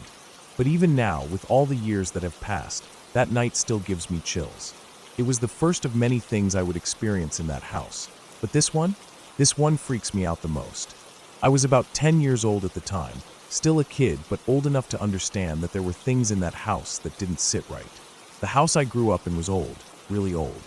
Every creak of the floorboards, every gust of wind against the window seemed to whisper stories of a place that had lived far longer than I had. The house was big, and it had its own set of rules, or at least that's how I always felt about it. The walls had this weird, oppressive weight to them, and the dark spaces between rooms were like black holes, sucking in any light that dared to get too close. My room was on the second floor, at the end of a long hallway that seemed endless in the dark. I hated that hallway. It was long, narrow, and the walls seemed to close in on me the further I walked down it. But it was my room, and it was where I slept, though I didn't always sleep well. You see, I was terrified of the dark. More than anything, I always felt like there was something lurking just outside of my vision, waiting for me to look away so it could come closer. And the house, well, it didn't help. The house had a way of making every shadow seem like a threat. That night, I was in my bed, just starting to fall asleep. The room was quiet, too quiet, and the soft whir of the fan was the only sound keeping the silence from swallowing me whole. It was a summer night, so the air was warm but still. The kind of night where you could hear the crickets outside and the faint rustle of leaves in the trees. The kind of night where everything feels like it's holding its breath, waiting for something. I was lying there, trying to ignore the way my mind raced with every little noise, every little movement in the dark. I kept my eyes closed, even though I was wide awake, listening for something, anything, that would confirm that the world outside of my bed was safe. I was always hyper-aware of my surroundings, but I never let my eyes open, not unless I absolutely had to. The door to my room creaked open. I froze. I knew that sound. My heart raced, pounding in my chest. It was the door. My mom was probably just checking on me. I didn't say anything at first. I didn't want to be caught still awake, even though I knew I wasn't fooling anyone. But then I heard something I hadn't expected. I heard the sound of paws. Heavy, padded paws hitting the floor. It was a sound I had heard 1,000 times before. Ringo, my dog, my big, goofy, loving dog, was always right there. He was huge, nearly as big as me at the time, and he loved to sleep in my bed. He was a gentle giant, and his presence made me feel safe. He was my comfort in a house that always felt a little too eerie for me to fully relax in. I couldn't see him, but I could feel him. I could feel his weight on the bed as he jumped up and settled down on my legs, the warmth of his body making me feel a little more at ease. The air seemed a little less heavy, a little less oppressive. I sighed, my body relaxing for the first time all night. But then, something was off. I reached down to pet him, to feel that comforting weight of his body. But when I reached toward the foot of my bed, I couldn't feel him. The bed was empty. I frowned in confusion, but I kept my eyes shut. I was convinced he was just lying farther down, maybe closer to the foot of the bed. I reached further, my fingers brushing the cool sheets, but there was nothing there. My stomach twisted. My mind raced. What was going on? I felt his weight on my legs, but there was no dog. No fur, no warmth. Just the pressure. I hesitated, trying to dismiss the panic that began to creep in. Maybe I had shifted. Maybe he was closer to the edge of the bed. I reached out again, my hand feeling around in the dark, but still nothing. I sat up slowly, keeping my eyes shut because I didn't want to open them. I was too afraid of what I might see. But my legs felt so cold now. The weight that had been there was gone, and the bed felt too empty. I could still feel the spot where Ringo had been, the indent of his large body, but it was as if something had pushed him away. I couldn't take it anymore. With a burst of panic, I opened my eyes. Nothing. I blinked several times, staring at the dark shadows in my room. My heart was pounding in my chest, my breath coming in shallow gasps. I turned my head quickly, hoping to see him, hoping to see Ringo lying on the floor or curled up in the corner of the room. But there was nothing. I couldn't understand. I couldn't make sense of what had just happened. My body felt cold, even though the room was warm. I could hear my heart racing in my ears, the sound of blood rushing through my veins. That's when I realized Ringo was not in my room. I screamed. I don't even think I realized what I was doing until the sound of my own voice broke through the air, loud and shrill. It echoed down the hall, and I could feel the vibrations in the floor beneath me. My body was shaking, my limbs heavy with terror. My throat burned, and I couldn't stop screaming. I was sure there was something in the room with me, something I couldn't see but could feel. It was suffocating, and the air felt too thick to breathe. Mom. I needed Mom. I screamed again, louder this time. My voice felt like it was tearing itself from my throat, as though it couldn't escape fast enough. The door to my room slammed open. Mom's face appeared in the doorway, her eyes wide with concern. She was already moving toward me, her arms outstretched as if to pull me from whatever nightmare I was in. Mom, there was something in my bed. I felt it. I stammered through frantic breaths, still too afraid to look anywhere other than the dark corners of my room. She held me close, her arms tight around me, though I could feel her confusion. She didn't understand, but I could see it in her eyes. She could tell something was wrong. "What happened, honey?" she asked, her voice soft and soothing, though it couldn't calm the rapid beat of my heart. I was sleeping, and then I felt him. I felt Ringo on my legs, but when I reached for him, he wasn't there. He was gone. And I opened my eyes, and there was nothing, I explained, my words tumbling out in a panicked rush. She tried to comfort me, but I could see the doubt creeping into her face. She didn't know what had happened, couldn't know. How could she? We didn't talk about it much after that. My mom tucked me back into bed, her voice reassuring as she promised me that everything was okay. But it wasn't okay. I couldn't shake the feeling that something wasn't right in that house. Something had been there. Something I couldn't explain. Over the years, there were more incidents, things that were harder to ignore. Doors that would open on their own. Sounds at night that had no source. Shadows that would shift in the corners of my eyes. But none of them ever scared me the way that night did. None of them made me feel so utterly, completely terrified. I don't know what happened that night. I don't know if it was just my imagination, or if I was more attuned to the dark, strange things that the house seemed to keep hidden. All I know is that I will never forget the way I felt, the weight on my legs, the panic when I couldn't find Ringo, and the overwhelming fear that something was there with me, something that I couldn't see but could feel. I don't know what it was, but it still haunts me to this day.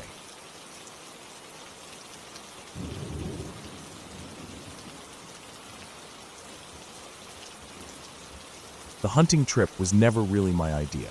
My dad and the rest of my family loved it, but I never saw the appeal. It wasn't that I had a problem with hunting itself. I wasn't an animal rights activist or anything. I just thought killing for sport was pointless.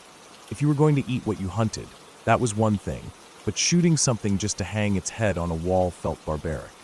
But I was a kid, and when you're a kid, you don't get much of a say in these things. So there I was, packed into my dad's truck with my uncle and cousins, heading deep into the woods for a weekend of sitting in cold, damp blinds while my family waited for deer to wander by. I had no interest in firing a gun, so they stationed me in one of the ground blinds, a small wooden structure with a narrow window, to be their lookout. My job was to use the radio to alert them if I saw anything moving toward their direction. It was their way of keeping me involved without handing me a weapon, which was fine by me. I brought my Game Boy along, figuring it would help pass the time. Sitting alone in a blind for hours sounded boring as hell, so at least I had something to do. I played for a long time, losing myself in the tiny screen, grinding through Pokemon battles and zoning out from the quiet around me.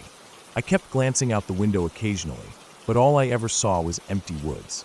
The sun was getting lower, and the air had that crisp bite to it that only came with late autumn.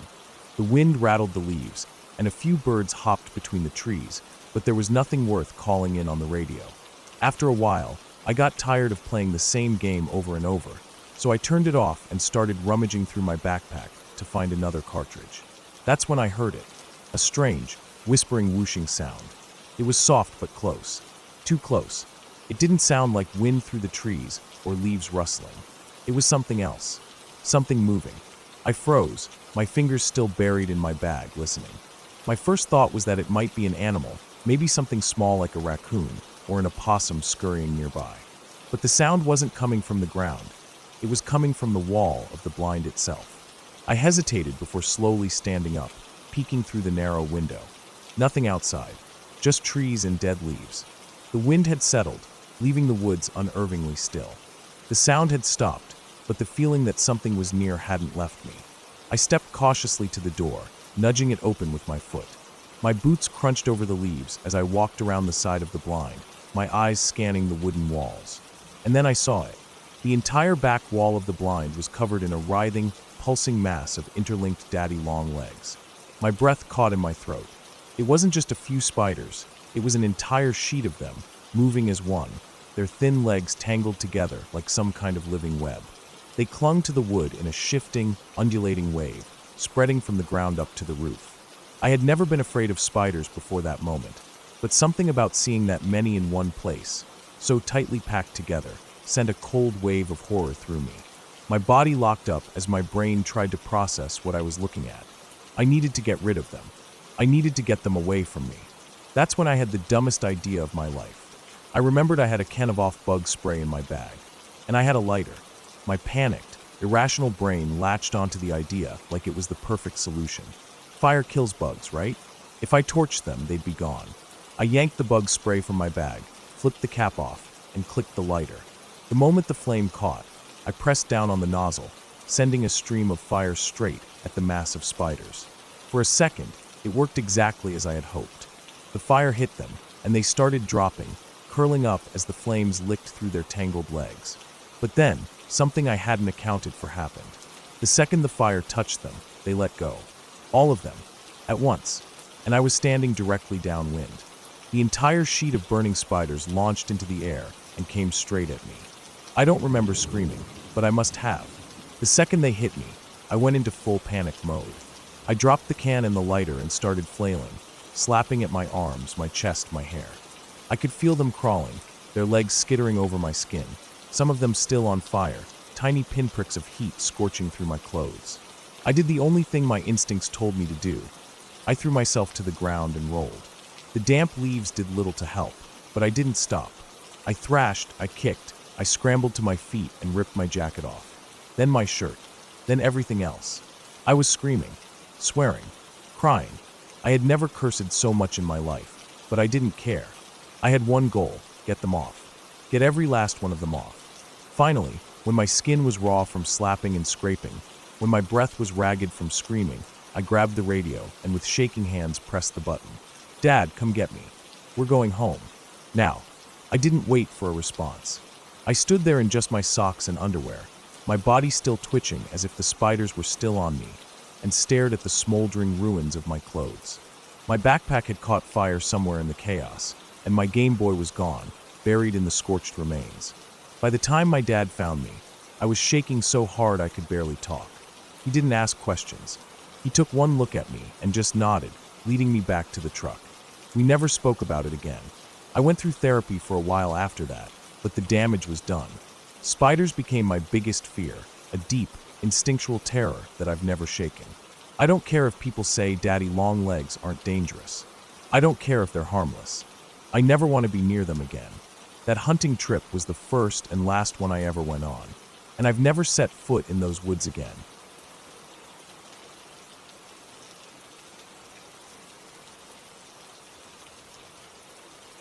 For as long as I've known my wife, she's been a deep sleeper. She could sleep through thunderstorms, sirens, even the occasional earthquake. But a few years ago, something changed. She started having night terrors, waking up in the middle of the night, shaking, sweating, and gasping for breath. I had never seen anything like it before. It wasn't just that she was waking up in a panic. It was what she was seeing. She told me that every night, without fail, she would wake up and see a dark figure standing directly over her. It wasn't a person, at least not exactly. She described it as a black, amorphous shape, something that wasn't quite solid, but still had presence. It would linger for a few seconds, sometimes longer, before fading away. At first, she brushed it off as a trick of the mind. The brain does weird things when it transitions between sleep and wakefulness. I agreed. I wanted to believe that it was just a product of her half-awake state, a harmless hallucination. She didn't believe in the paranormal, and I didn't either, not really. But the more it happened, the more it started to get to me. Every single night. Every single night. She would wake up, terrified, and I could do nothing but hold her until her breathing slowed and her body stopped shaking. I started sleeping lightly, always half listening for the sharp inhale that meant she had woken up again. It went on for months. At first, I tried to help in the usual ways. I suggested cutting out caffeine before bed. We tried different sleeping positions, different blankets, even moved our bed slightly away from the wall, thinking maybe it was some kind of odd shadow trick. Nothing changed. It kept happening. The stress was getting to her, and it was getting to me. We were exhausted. She was constantly on edge, her hands trembling when she drank her morning coffee. I was irritable, frustrated, not at her, but at whatever was causing this. I wasn't sleeping much either, and my own exhaustion made me feel like I was losing my grip on things. One night, as she lay beside me in bed, still and quiet, I stared at the ceiling, thinking. I had always been afraid of the dark. Even as an adult, it made me uneasy. Scary movies terrified me. After I saw The Ring, I couldn't sleep properly for days. But seeing my wife go through this, night after night, flipped a switch in me. My fear turned to something else. Anger.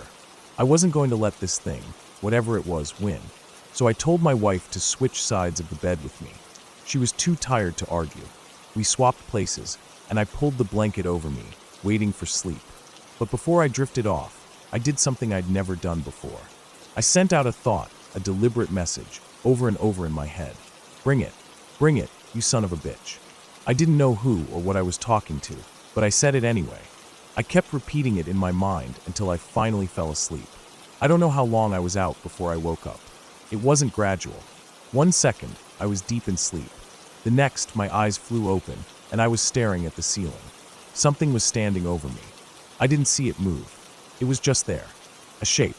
Dark, shifting, like a mass of liquid suspended in the air, vaguely human in outline but wrong. I couldn't see a face or eyes or any features at all, but I could feel something. Disgust.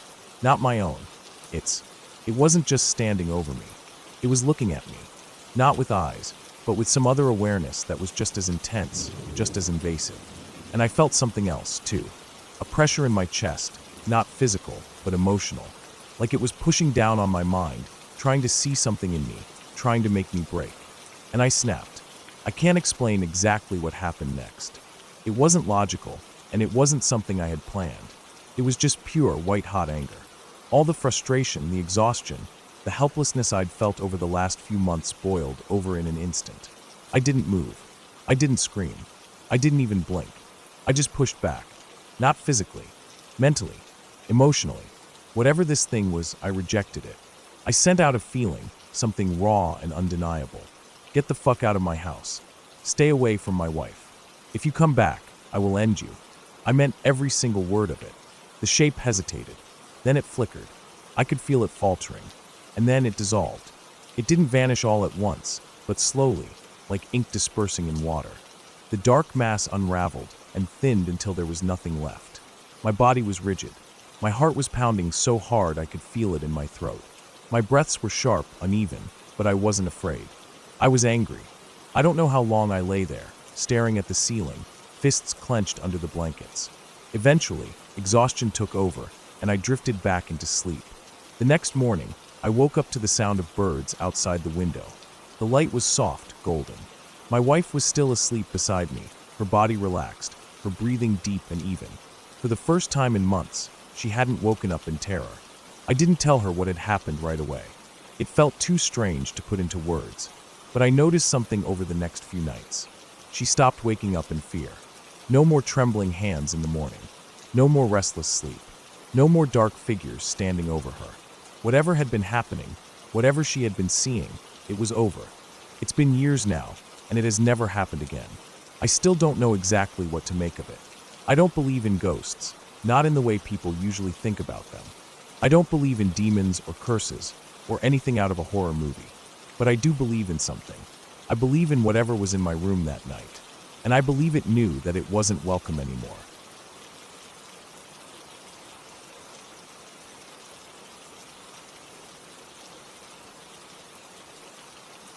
I was in middle school at the time, 7th grade, I think. I'd been home alone with my younger brother, Liam, and two of our friends, Spencer and Ryan. Liam and I were close, so it wasn't unusual for us to hang out with our friends at the house when our parents were gone. My parents had gone out for a dinner party about 10 or 15 minutes away, which left us unsupervised for the night. It wasn't the first time we'd been left alone, but we'd always been careful about things like locking up and staying inside. It was a typical Friday night. We were all down in the basement, playing video games, the four of us, sprawled out in front of the TV with snacks and soda cans littered around. Our dog, Nugget, was curled up in the corner, half asleep. Nugget was a small golden retriever, nothing fierce, but always loyal and at least somewhat protective. She was a constant presence in the house, always by our side, especially when we were alone. After about an hour of playing, I realized Nugget needed to go out. It was one of those moments where you just know the dog's been holding it in for too long, and I didn't want her to make a mess on the carpet.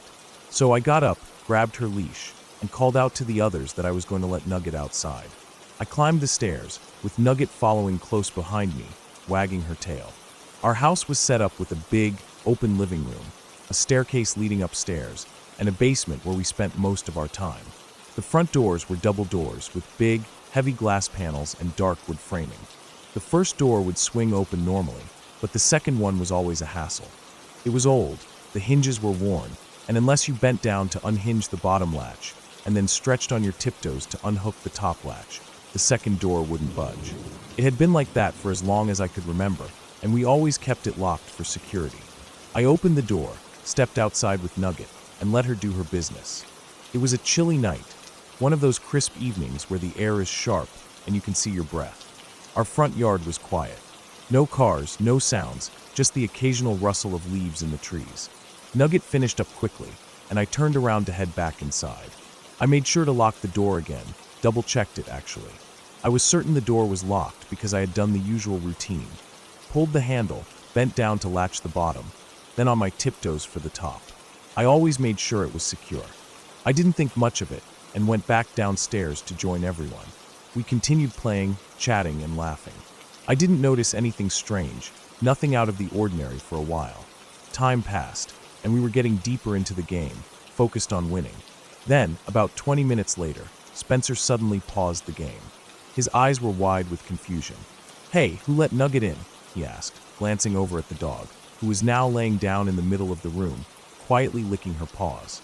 My first thought was, maybe my parents came back early, but that didn't make sense. They had only left a little while ago. We all stared at the dog for a few seconds, and then the realization hit me like a punch to the stomach. I hadn't let Nugget in. I had just gone upstairs to let her out, and we'd all been downstairs since. None of us had opened the door since. I quickly stood up and said, "I'll check." My heart was already racing, though I tried to keep my cool. It had to be some kind of mistake. Maybe I forgot to lock the door, or maybe one of the others had gone upstairs without me realizing. But deep down, something didn't feel right. I rushed upstairs calling out, "Mom? Dad?" But there was no response. The house was silent, except for the soft sound of Nugget padding behind me, following as I made my way to the front door. When I reached it, my stomach dropped. The door was wide open. Both halves of the door were swung out, one against the wall, the other barely hanging on its hinges. My mind went blank for a second. I couldn't understand how that was possible.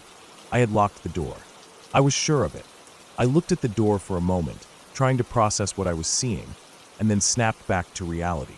I slammed the door shut and locked it again, checking the top and bottom latches just to be sure.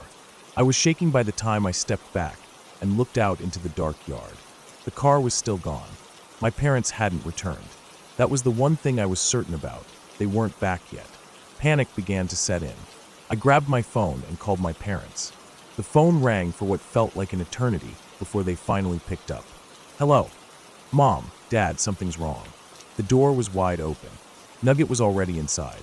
I locked the door earlier. I swear I did. "What's going on?" My voice was a mix of confusion and rising fear. "Calm down. We're still at the party. We're on our way home now. Just stay inside and lock the doors." I didn't even know what to say. What could I say? I had locked the door. But somehow someone or something had gotten inside. My mind raced with possibilities. Maybe a neighbor had come over, and I didn't notice. Maybe one of our friends had gone upstairs and let Nugget back in. But no one had mentioned it, and there was no explanation for the door being open.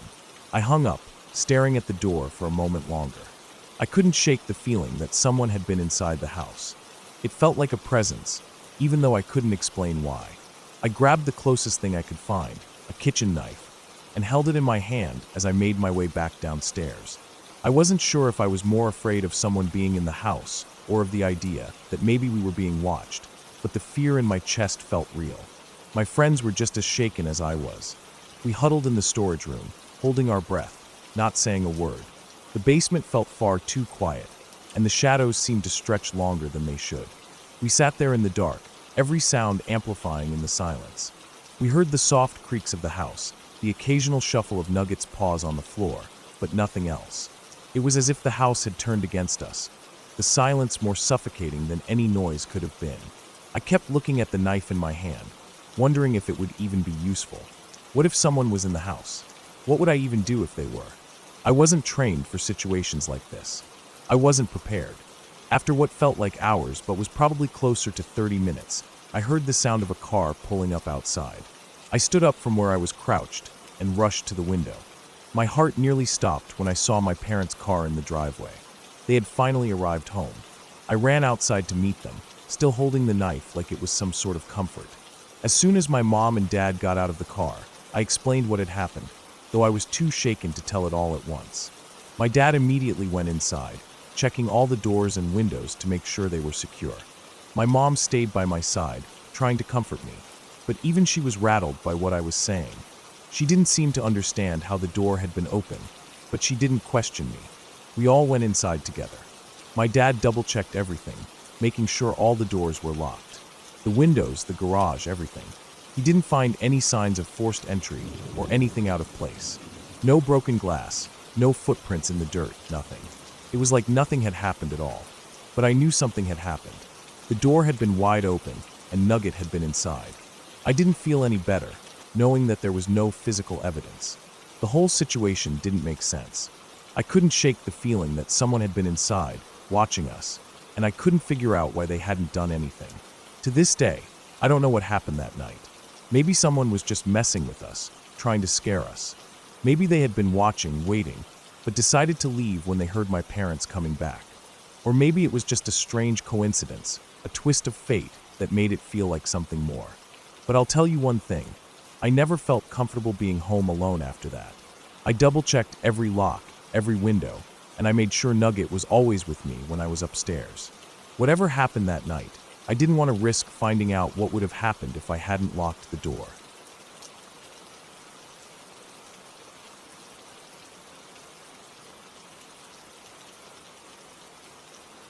My mom lives in a quiet neighborhood, the kind where people wave as they water their lawns and kids ride their bikes in slow loops around the cul-de-sacs. Across the street, her neighbors have a son. He's 12, but you wouldn't guess it by looking at him. He's taller than most kids his age, all arms and legs like a scarecrow, moving in stiff, deliberate motions. I see him whenever I visit, usually outside, rolling a ball back and forth under the careful watch of his caregiver.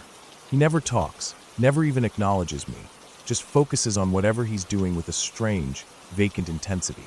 One afternoon, I stepped outside to grab something from my car and saw him crouched low, moving in slow circles around the front bumper. His head tilted down, his eyes locked on the space beneath it. It took me a second to realize his ball had rolled under there. I walked over and bent down to grab it, feeling the rough pavement under my palm as I reached. When I placed it in his hands, he didn't react the way I expected. No smile, no thank you, not even a nod. He just looked up at me, his head cocked at an odd angle, mouth slightly open. His eyes were the part that unsettled me. Empty, like he was staring through me rather than at me. I gave him a small, awkward smile and turned to go back inside, but something made me glance over my shoulder before I shut the door. He was still standing there, clutching the ball with his long fingers, his eyes fixed on me like he was studying something he couldn't quite understand. That night, I stayed over at my mom's. It was autumn, and the Santa Ana winds were kicking up, making the trees sway and the loose leaves scuttle down the pavement. Around 2 a.m., I was still awake, sitting in my old bedroom upstairs, the glow of my laptop screened the only light in the room. Outside, the wind howled, rattling the windows. I heard a trash can tip over and roll down the street, its plastic scraping against the asphalt. Then came another sound. The house alarm system chimed. Beep beep. Front door open. I froze, my fingers hovering over the keyboard. The wind sometimes pushed the door open if it wasn't shut properly, but my mom always made sure to lock up before bed. The chime didn't mean someone had knocked it open. It meant someone had turned the handle and pushed it open from the outside. The hallway was dark when I stepped out, the wooden floor cool under my feet. I moved carefully, feeling along the wall until I found the light switch. I flicked it on, and my stomach dropped. He was standing at the top of the stairs, the boy from across the street. His head was tilted to the side again, mouth slack. He wasn't moving, wasn't making a sound, just standing there, staring at me with those same empty eyes. My pulse pounded in my ears, my breath caught in my throat. I didn't know how long we stood there like that, him watching me frozen in place, trying to make sense of it. I forced myself to move. Slowly, carefully, I stepped forward, my heart thudding against my ribs. I didn't speak. I don't know why, but I didn't want to hear my own voice in that moment. Instead, I reached out and took his hand. His fingers were long, too long, and cold against my skin. He didn't resist, didn't react at all. Just let me lead him down the stairs, across the living room, and out the front door. The night air was sharp against my face as we stepped outside. The wind had calmed, but the leaves still rustled softly across the pavement. Across the street, his front door was open, the darkness inside swallowing the glow from the porch light. I walked him to the threshold, but he didn't step inside on his own. I had to guide him, my fingers pressing lightly against the back of his hand. When he crossed over, I let go and turned to leave. I didn't look back. Back in my own house, I locked the door. I double-checked it. I checked the windows, the back door, every point of entry. Then I sat on the couch, staring at nothing, my pulse refusing to slow. My mind raced through the possibilities. Had he wandered in by accident? Had he followed me? Had he been watching me from the shadows, waiting for the door to be unlocked? And why hadn't he said anything? Why hadn't he reacted at all? I barely slept that night. The next morning, I walked outside and saw his caregiver talking to someone on the porch. The boy was inside, nowhere to be seen. I thought about going over, telling them what had happened, but I didn't. What would I even say? Instead, I just stood there for a moment, staring at the house, then turned and went back inside. I still visit my mom sometimes. I still see him outside, rolling his ball across the lawn, staring down at it like nothing else in the world existed. But he never looks at me. Not once. I keep my doors locked now.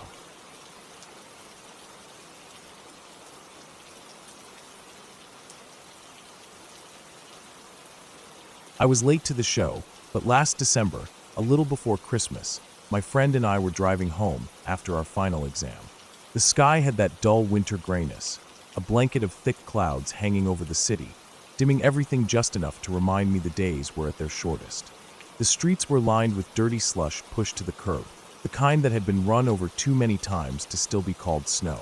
My hands gripped the wheel, fingers slightly numb from the cold despite the heater blasting inside the car. I approached a red light at a major intersection and began slowing down. There were 6 cars in front of me, lined up in the right lane. The intersection was wide, 2 lanes running each direction, traffic lights hanging over us on thick wires. To my right, a side street stretched off into a quieter residential area. The moment I came to a full stop, the impact hit. It wasn't a light tap. It wasn't a nudge.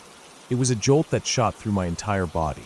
A violent shove from the rear right side that sent my head snapping forward and my stomach lurching.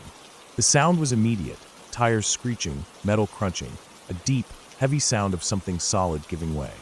My foot pressed harder on the brake instinctively, hands locked around the wheel even though the motion had already stopped. My friend and I exchanged a quick glance, more of a reflex than anything. Then we moved. I opened the door, stepping out into the cold air, my breath already visible as I exhaled sharply.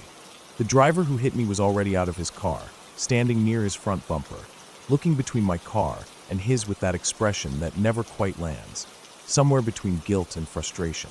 We went through the motions, exchanged information, snapped pictures of our vehicles, the intersection, the placement of the cars. I stepped back to get a wider shot, wanting to capture the angle of impact with the street signs in the background. I checked the road ahead, Northbound traffic was far enough away, giving me a few hundred meters of space. I moved into the left southbound lane to get my shot. I never heard the engine coming. 1 second, I was focused on my camera, making sure the angle was right. The next, my friend was calling me over to unlock the trunk so he could grab paper for a witness statement. I took 1 step back toward my car. A gust of air rushed past me, fast enough that I felt it on my skin before I even processed the sound. A vehicle, speeding, had drifted into the lane where I had been standing just a second before. The roar of the tires, the hum of the engine, all of it registered a beat too late. I turned my head just in time to see the car fly past, barely a foot from where I stood. 70 kilometers per hour, maybe faster. The driver had been staring at my accident instead of the road. My stomach dropped in a way I hadn't felt before. Not just a moment of fear, not just an adrenaline rush. A full-body realization that if I had delayed stepping back by just a second or two, I would have been under that car instead of beside it. The street blurred slightly in my vision, the edges going soft. I felt a coldness deeper than winter air, something creeping into my ribs and locking itself there. 2 days later, I went paintballing with the same friend. The paintball arena was a warehouse-style building with high ceilings and dim lighting. The air smelled like old paint and sweat, the floor covered in a fine layer of dust and crushed paint shells. Between games, we took our masks off in the lobby, a space separated from the main area by a thick glass wall. Everyone was supposed to put their markers on safety and cover the barrel with a rubber sleeve secured by a bungee cord. I leaned against a wall, catching my breath after a match. My mask was off, hanging from my hand. My friend asked to borrow money for more paint. Without thinking much about it, I shifted my weight, leaning slightly to the right as I reached into my pocket. The sound came first. A sharp, wet splat. My head snapped to the side. A bright green paint splatter marked the exact spot where my head had been a second earlier. The paint dripped down the wall in thick streaks. Across the room, a kid stood frozen, eyes wide, holding his paintball gun. His hands trembled slightly, the barrel cover dangling uselessly from the broken bungee cord. His safety had failed. The gun had fired, at 250 feet per second, straight into the wall where my head had been. No one spoke for a second. Then the kid scrambled to secure his gun, muttering apologies. But the only thing I could focus on was my own breath, shallow and fast, my chest tightening in a way I didn't like. I turned to my friend. His face mirrored mine. 2 days later, we went out drinking. It was cold, the kind of cold that makes you hunch your shoulders without realizing it. We walked down a major street, a group of us moving at a lazy pace. I walked fast by habit, always a few steps ahead, stopping every now and then to let everyone catch up. At one point, I looked back. Everyone was still pretty far behind. The bar was just ahead, warmth and noise spilling out every time someone opened the door. I decided to keep walking, figured I'd just meet them inside. Then, for no reason, I stopped, turned back, shouted that I'd wait. The roar of an engine ripped through the street. A Porsche, moving way too fast, appeared at the edge of my vision. My head turned just in time to see it slam into a building, hitting the west wall at a perfect right angle. The sound was violent, metal collapsing in on itself, glass shattering, airbags exploding into the empty air. The front half of the car was destroyed, and if I had kept walking, if I hadn't stopped, I would have been between that car and the wall. 2 days later, Boxing Day morning, I woke up gasping from a nightmare. I couldn't shake it. The dream wasn't like other dreams. It felt real in a way that settled deep into my bones, into my skin, into my pulse. I dreamed I was being hunted, running from someone I couldn't see but knew was there. I dreamed I was tying a rope to my front door, believing I had trapped my pursuer, only to find the rope cut. And then the noise. Every noise in the house going off at once, drowning out my thoughts. The last thing I saw before waking up was a shadow moving at the top of the stairs. I sat up in bed, heart pounding. My body ached from tension I hadn't realized I was holding. I tried to shake it off, tried to tell myself it was just stress, just exhaustion, just my mind processing too much all at once. But I couldn't shake the feeling that I had spent the past week dodging something I couldn't see, and I didn't know how many chances I had left.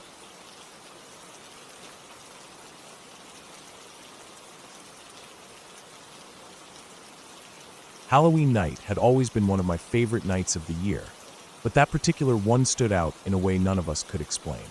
My sister and her friends had been talking for weeks about this supposedly haunted house on the edge of town.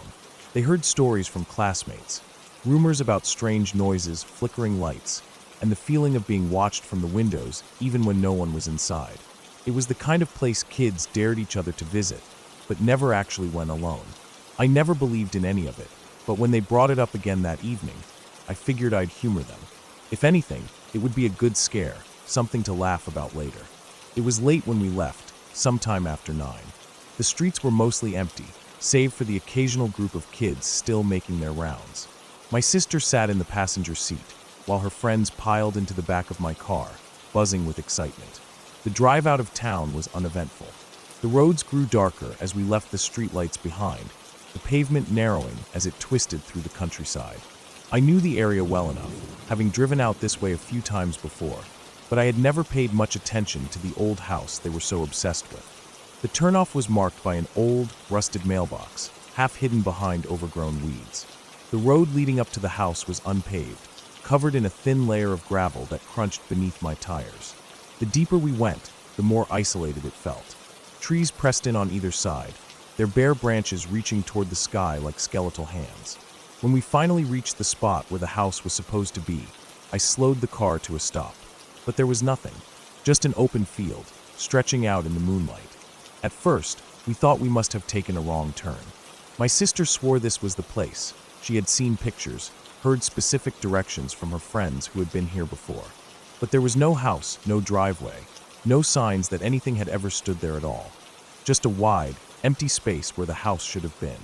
For a moment, no one said anything. The car's engine idled, the only sound in the silence. I glanced at my sister, and I could see the confusion on her face. One of her friends in the back seat let out a nervous laugh, but no one else joined in. I decided to keep driving, figuring we must have just made a mistake. The road continued past the empty field, so I followed it, hoping the house was further down. But after a few minutes, we came to a dead end, a washed-out bridge, its remains barely visible in the moonlight. The water below reflected the sky, dark and still. There was no way across. We had no choice but to turn back. As we retraced our path, I slowed the car near the spot where the house was supposed to be. Something caught my eye, light reflecting off of something ahead. At first, I thought it was just the moon shining off the grass, but as we got closer, I realized it wasn't the ground at all. It was glass. The house was there, a large two-story structure, standing exactly where we had just seen nothing but empty land. I stopped the car, gripping the wheel tighter. No one spoke. I could feel my heart pounding, the sudden pressure of silence pressing down on us. It didn't make sense. We had been right here not 10 minutes ago, and there had been nothing. Now, a house stood in the same spot, its windows reflecting the headlights. We just sat there, staring at it.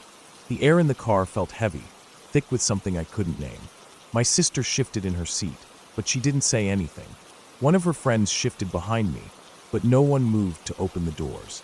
Then, in my rearview mirror, I saw headlights. A car was coming up the road behind us, its beams cutting through the darkness. At first, I thought it was just someone else driving through, maybe another group of kids trying to find the house like we were. But then it kept going. It reached the spot where the bridge had been washed away, and it crossed. I didn't think. I just reacted. My foot slammed down on the gas, the tires kicking up gravel as we sped forward. My hands were tight on the wheel, my knuckles white. I didn't look back. I didn't want to see. No one spoke the entire way home. The car was silent, save for the hum of the engine and the occasional sound of someone shifting in their seat. I knew they were scared. So was I.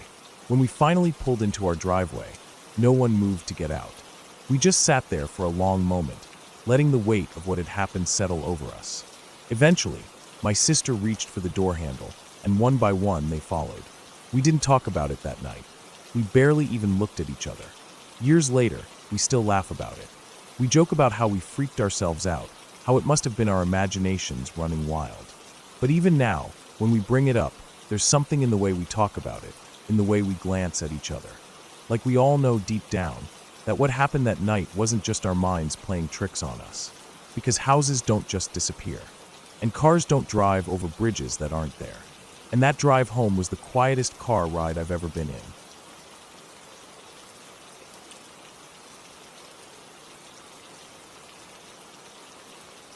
The wind cut through the trees like a blade, whistling between the bare branches and shaking loose what little snow still clung to them. It was the kind of cold that didn't just sting. It sank deep into the bones, settling in a way that no fire could chase away. My breath came in thick clouds, disappearing into the night. I sat on the hard-packed snow, my back against a log, my legs stretched out stiffly in front of me. The fire was little more than a pile of embers now, the wood too frozen to burn properly, and I was too weak to gather more. We had been out here too long. The winter had come early, harsher than the years before. The first few weeks had been manageable. We were prepared, or at least we thought we were. The supplies lasted longer than expected, and the traps caught enough to keep us going. But then the snowstorms came, piling drifts so high that moving beyond our small cabin became nearly impossible. The animals either fled or burrowed deep, leaving our traps empty. The dried meat dwindled, and even with strict rationing, it was only a matter of time before we had nothing left. Hunger gnawed at me constantly. At first, it was a sharp, hollow pain, an ache in my gut that kept me awake at night. Then it dulled, becoming a numbness, a heavy emptiness that made my limbs feel sluggish. I stopped feeling cold the way I should. My hands and feet were always tingling, sometimes burning, other times so lifeless I had to check that they were still attached. The others fared no better. There were 5 of us when we came out here, and for a time, we tried to keep each other going. We told stories by the fire, we planned for the spring, we reminded ourselves that we just had to hold on a little longer. But when the food ran out, all of that stopped. Nobody spoke anymore. We barely looked at each other. The cabin, once a place of shelter, became a tomb, holding us in as surely as the snow outside. The first to go was Thomas. He had been the strongest of us, always the one to chop wood, to break through the ice for water, to hunt when there was still game to be found. But hunger had a way of making even the strongest collapse. One morning, he didn't wake up. We sat in silence, staring at his body, each of us thinking the same thing, but none of us daring to speak it aloud.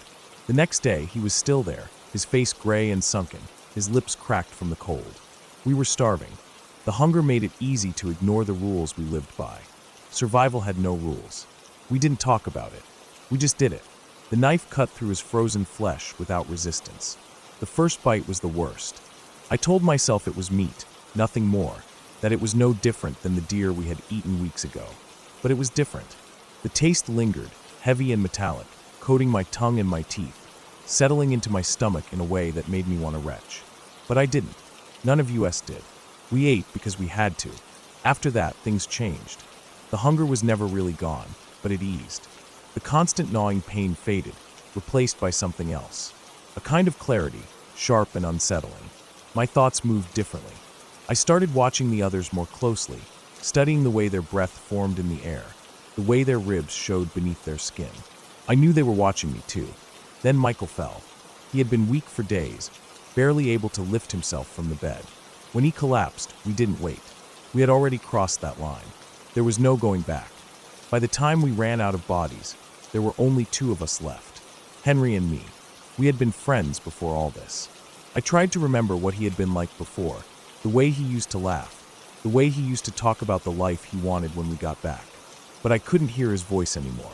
I could only hear the wind and the sound of his breathing, slow and steady, even in his sleep. One night, I woke to find him staring at me. His eyes were hollow, dark pits in his sunken face. I could see the hunger in them, the same hunger that had taken root in me. We didn't speak. We just watched each other, waiting. I don't know who moved first. All I remember is the struggle, the sharp bite of cold metal as the knife slipped through my fingers. He was on top of me, his breath hot against my skin, his hands clawing at my throat. The world narrowed to nothing but pain, but I fought. I fought because I had to, because I knew that if I didn't, I would be the next one to be eaten. When it was over, I was alone.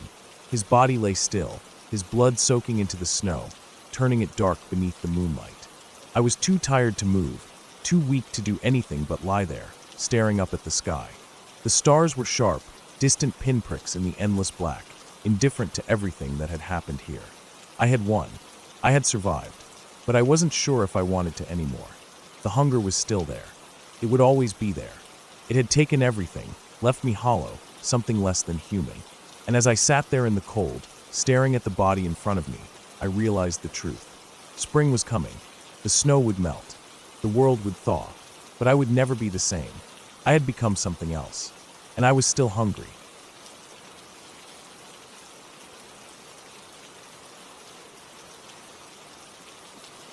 That house was everything I needed my junior year of college. It was big, old, and cheap, perfect for a group of broke students like us. I moved in with 9 other people, which sounds like a lot, but we each had our own space, and the place was large enough to not feel crowded. There were 4 of us on the first floor, 5 on the second, and 2 people upstairs who we rarely saw. I didn't think much of the house at first. It was old, sure, but it had a sort of charm to it. Wooden floors that creaked and walls that had a weird, musty smell that I couldn't quite place, but nothing about it felt off. At least, not until I ventured down into the basement for the first time. The basement had always been an afterthought. It wasn't like we used it for anything useful. The washer and dryer didn't work, so we never did laundry there. There were parties every now and then, sure, and we'd head down to hang out or drink. But there was one part of the basement that always gave me the creeps, the room at the back, the one that was always locked. It was a heavy, old wooden door, painted a dark brown that had begun to peel. There was nothing about it that made it stand out, but for some reason, every time I walked past it, I'd get this overwhelming feeling of unease, like there was something dangerous on the other side. I wasn't the only one who noticed it either. Some of the others felt it too.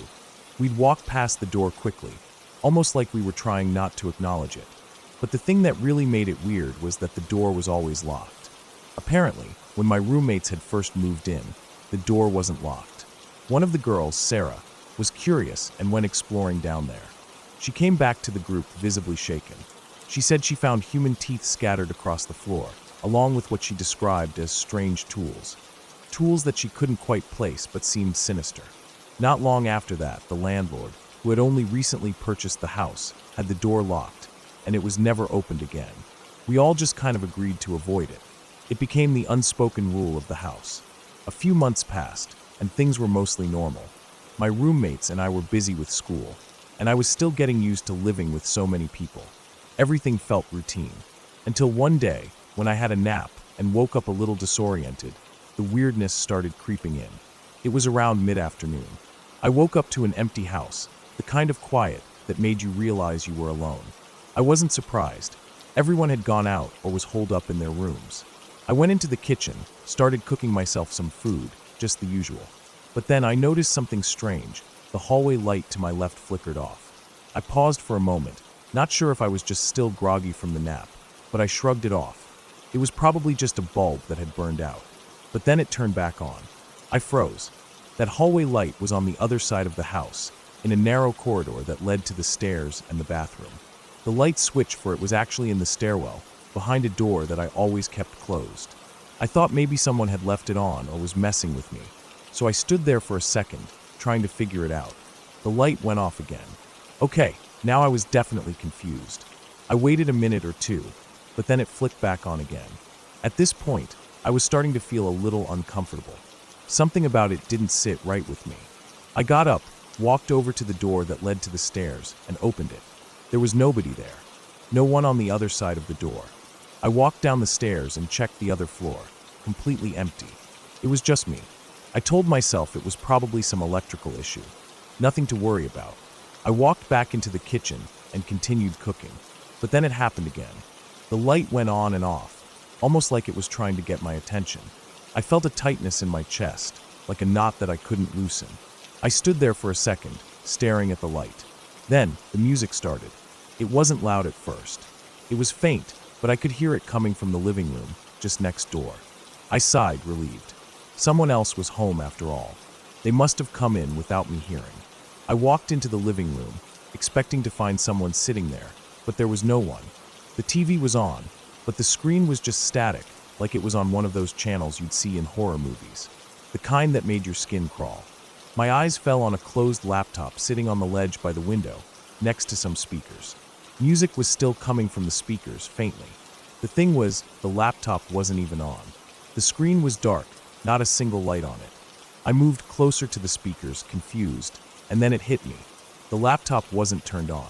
The speakers were plugged into it, but the laptop was completely shut off.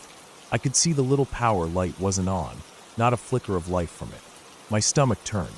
I didn't know what to think. but I felt the unease creep into my bones. My fingers fumbled with the power cord of the speakers, and when I unplugged them, the music stopped. Dead silence. I stood there, heart pounding, trying to make sense of it. I couldn't. I didn't know what was happening, but I couldn't shake the feeling that something was wrong. I turned off the stove and walked down the stairs. I grabbed my keys, got in my car, and drove away. I didn't stop until I was at a diner a few miles away, just sitting there with a cup of coffee, trying to calm down. My mind was racing. Was I just imagining things? Was I losing it? I couldn't explain any of it. A few weeks later, I finally told my roommates what had happened. I thought for sure someone would admit to pulling some elaborate prank. But instead, the mood in the room shifted. They got quiet, and one by one, they started telling me their own weird stories. One of the girls, Emma, told us she'd often wake up in the middle of the night to hear noises coming from her closet. Sometimes the hangers would rattle like something had bumped into them. She thought it was just the house settling, but it happened too often to be a coincidence. Another friend, Mark, said he often heard footsteps above him at night, like someone walking around in the middle of the night. But when he went upstairs to check, nobody was there. Then there was Jake. He had a story that chilled me to the core. He told us that one night, he woke up in the middle of the night to see a figure standing in the kitchen. It wasn't much, just a dark shape, but it was standing still in the middle of the room, staring into his bedroom. He watched it for what felt like an eternity, and then the figure turned and walked back towards the stairwell. None of us knew what to make of it. We had no explanation for any of it. But the more we talked about it, the more I realized that this house had a history. It wasn't just old. There was something unsettling about it, something that made us all feel on edge. Eventually, the landlord came by to check on something, and we couldn't help but ask him about the strange things that had been happening. He brushed it off like it was nothing, but I saw his eyes flicker when we mentioned the basement. He didn't say much, but I could tell he was uncomfortable. It felt like there was something he wasn't telling us. That night, we all agreed to stay up late and keep an eye on the house. We decided to go to the basement together. We stood outside the locked door, the one that we'd all been avoiding. It felt like the house itself was holding its breath. Nobody said anything, but I knew we all felt it. Whatever had been happening to us wasn't a coincidence. Something about this house was wrong. I don't know what happened after that. We never went back to the basement again. The landlord eventually sold the house, and we all moved out. I've never heard from any of my old roommates again. But sometimes, when I think about that house, about the strange sounds, the music, the footsteps, and that locked door, I wonder what was really going on there. What was hidden in that basement? I don't think I'll ever know, but I'll never forget how it felt. And to this day, when I hear a strange noise in the night, I wonder if maybe, just maybe, it's the house calling us back.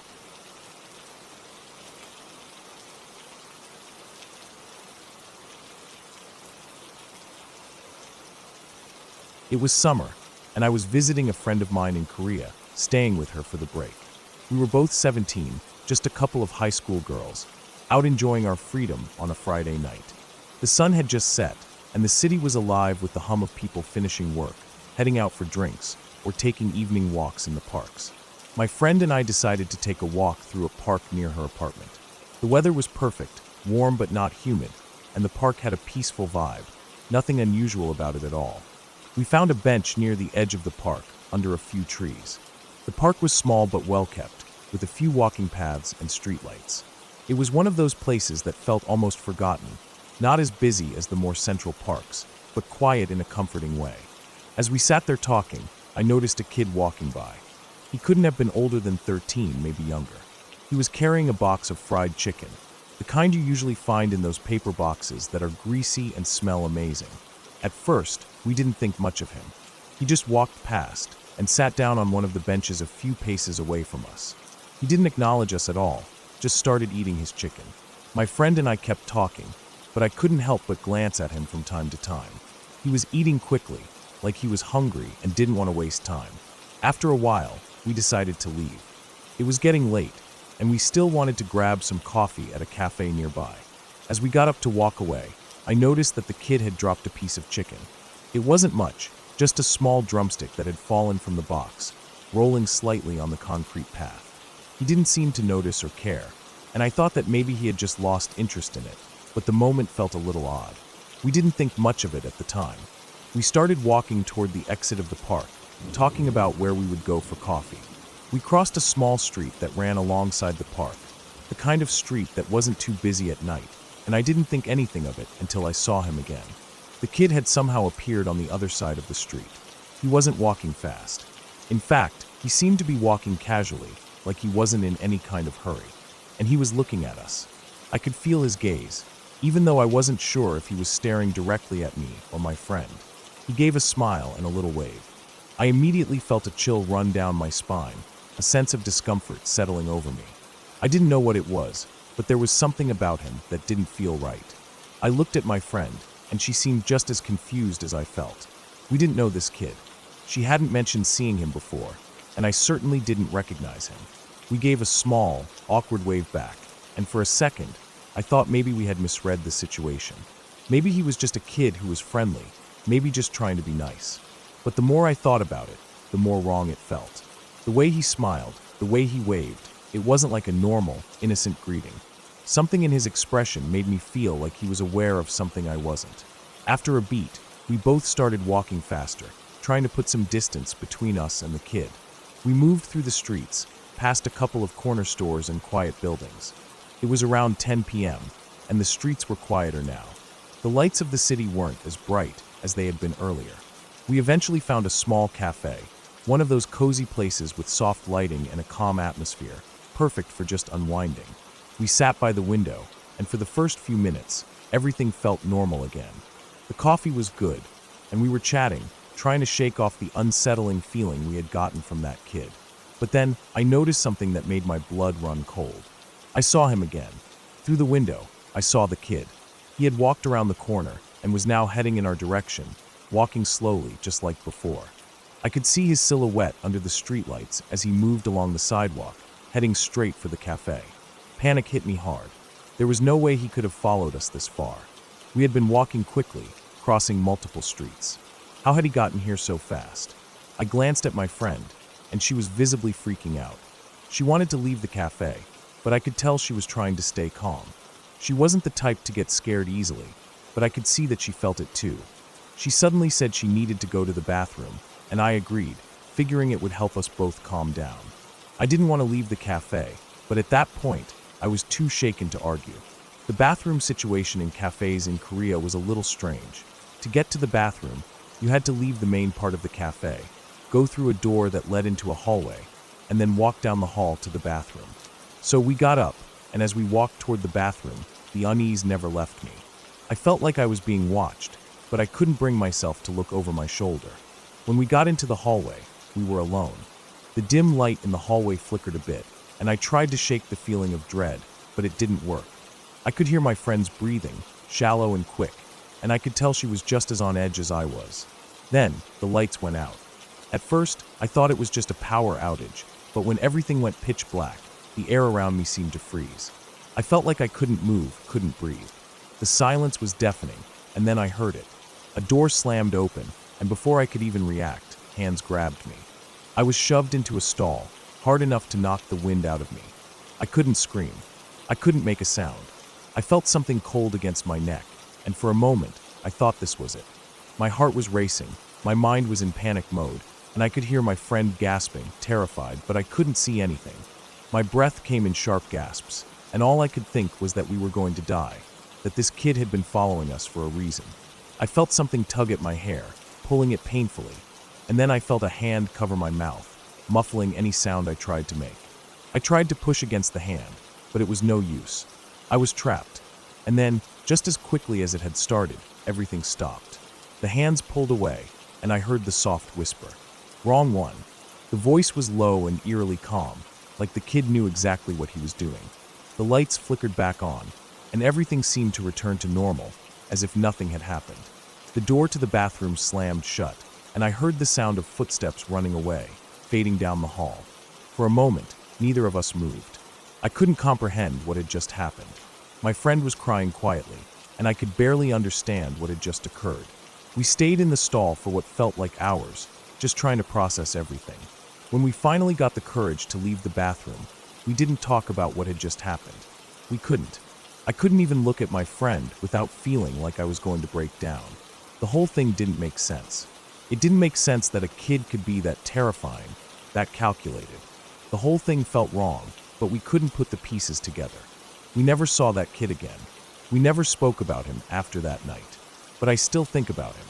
I still wonder who he was, what he wanted, and why he chose that moment. I still have nightmares about the wrong one and the chilling thought that we were just lucky. We didn't call the police. We didn't tell anyone. We didn't think anyone would believe us. But that night, something inside me changed. I couldn't shake the feeling that we were far too vulnerable, and that sometimes there are things you can't control.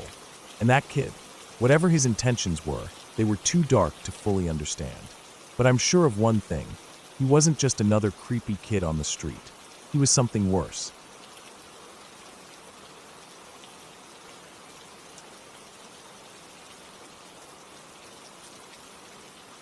I had just gotten home from school. It was around 5:30 in the evening, and I was still a bit wound up from the day's classes at the Culinary Institute. I lived on the north end of Pittsburgh, in a neighborhood that had a little bit of everything. Fellow students like myself, lower-income families, and a large immigrant population. My apartment was in a big building on a main road through the area. There was a sharp Y intersection right in the middle of the complex, where another road split off from the main street. You could see the whole neighborhood from up there, especially from the back of the building where my apartment was. It was a typical day. I'd planned to meet up with some friends who lived just up the street. It was one of those late afternoons when the air feels warm, the kind of evening where you want to just get out and hang out with people before the sun sets. I wasn't in a rush, but I wanted to get there. So I left my apartment from the back and walked around to the east side, toward the street. It was quiet, a little too quiet. The kind of stillness that made you feel like something was off, but you couldn't quite place it. I'd seen her before. A woman I didn't know, but who I recognized from the bus ride home. She usually got on at the same stop as me. She was a little older than me, maybe in her 30s, always dressed neatly, with her head down, looking like she was deep in thought. She was walking ahead of me, maybe 20 feet away. I didn't think much of it at first. I just looked at the ground for a moment, then looked up across the street. There was nothing to see, so I took a step into the road. And that's when it happened. The screech of tires, loud and sudden, pierced the quiet evening air. I hadn't even fully registered what was happening when I saw the car coming toward me. It was speeding, coming from the road that cut off in the middle of the building where I lived. The car was fast, way too fast. I didn't have time to think, only to react. I jumped back, stumbling over my own feet, and fell to the ground, trying to get out of the way. My heart was pounding in my chest. I was in the middle of the road, trying to scramble back onto the sidewalk when the car swerved violently.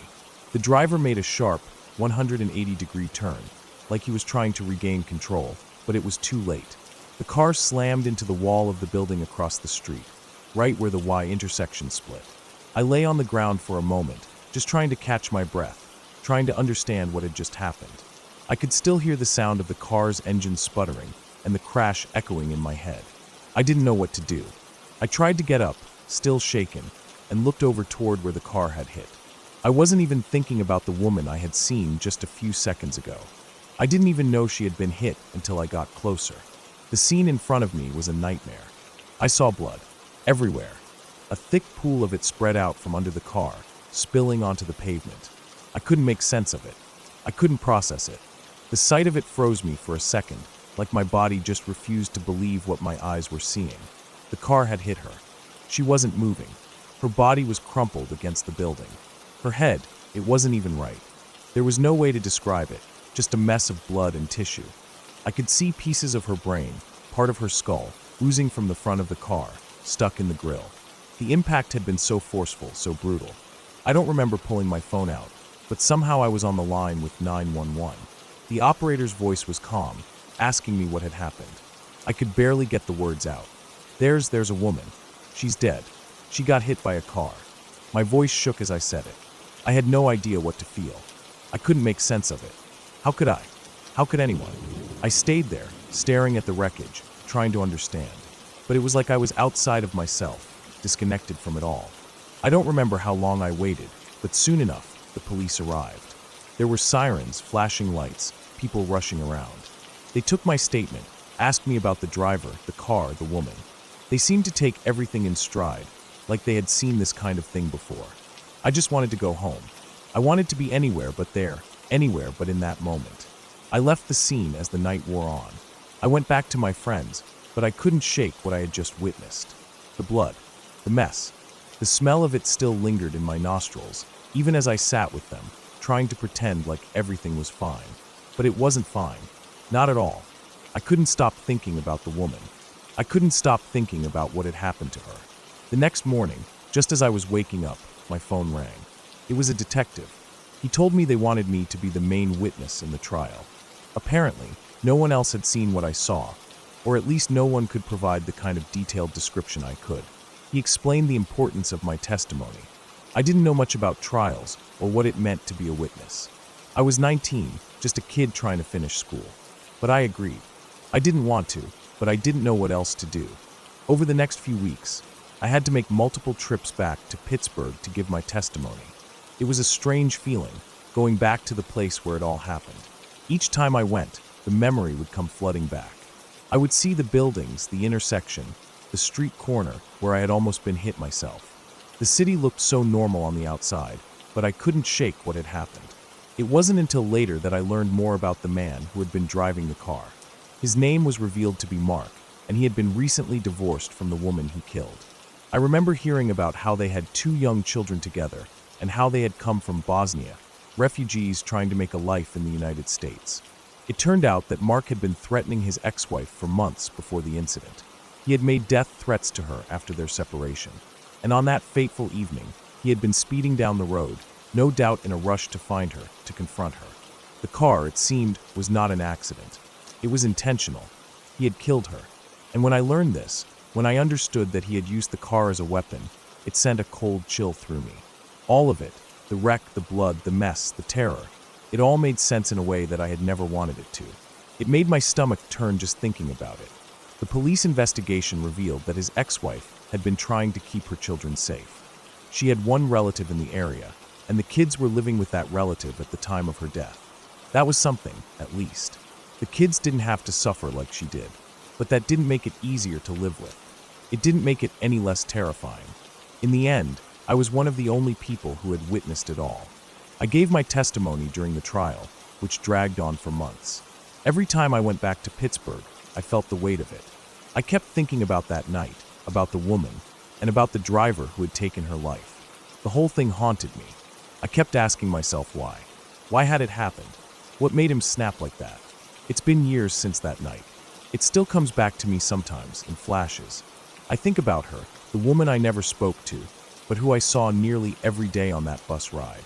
I wonder what might have happened if I hadn't stepped into the street when I did, if I had been just a second later. It was a moment of fate, a strange intersection of lives, and it's a moment that has stayed with me in ways I can't quite explain. I never wanted to be part of a tragedy like that. I never wanted to witness such horror. But sometimes life doesn't give us a choice. You just have to keep going, even after everything changes, even after the world goes dark.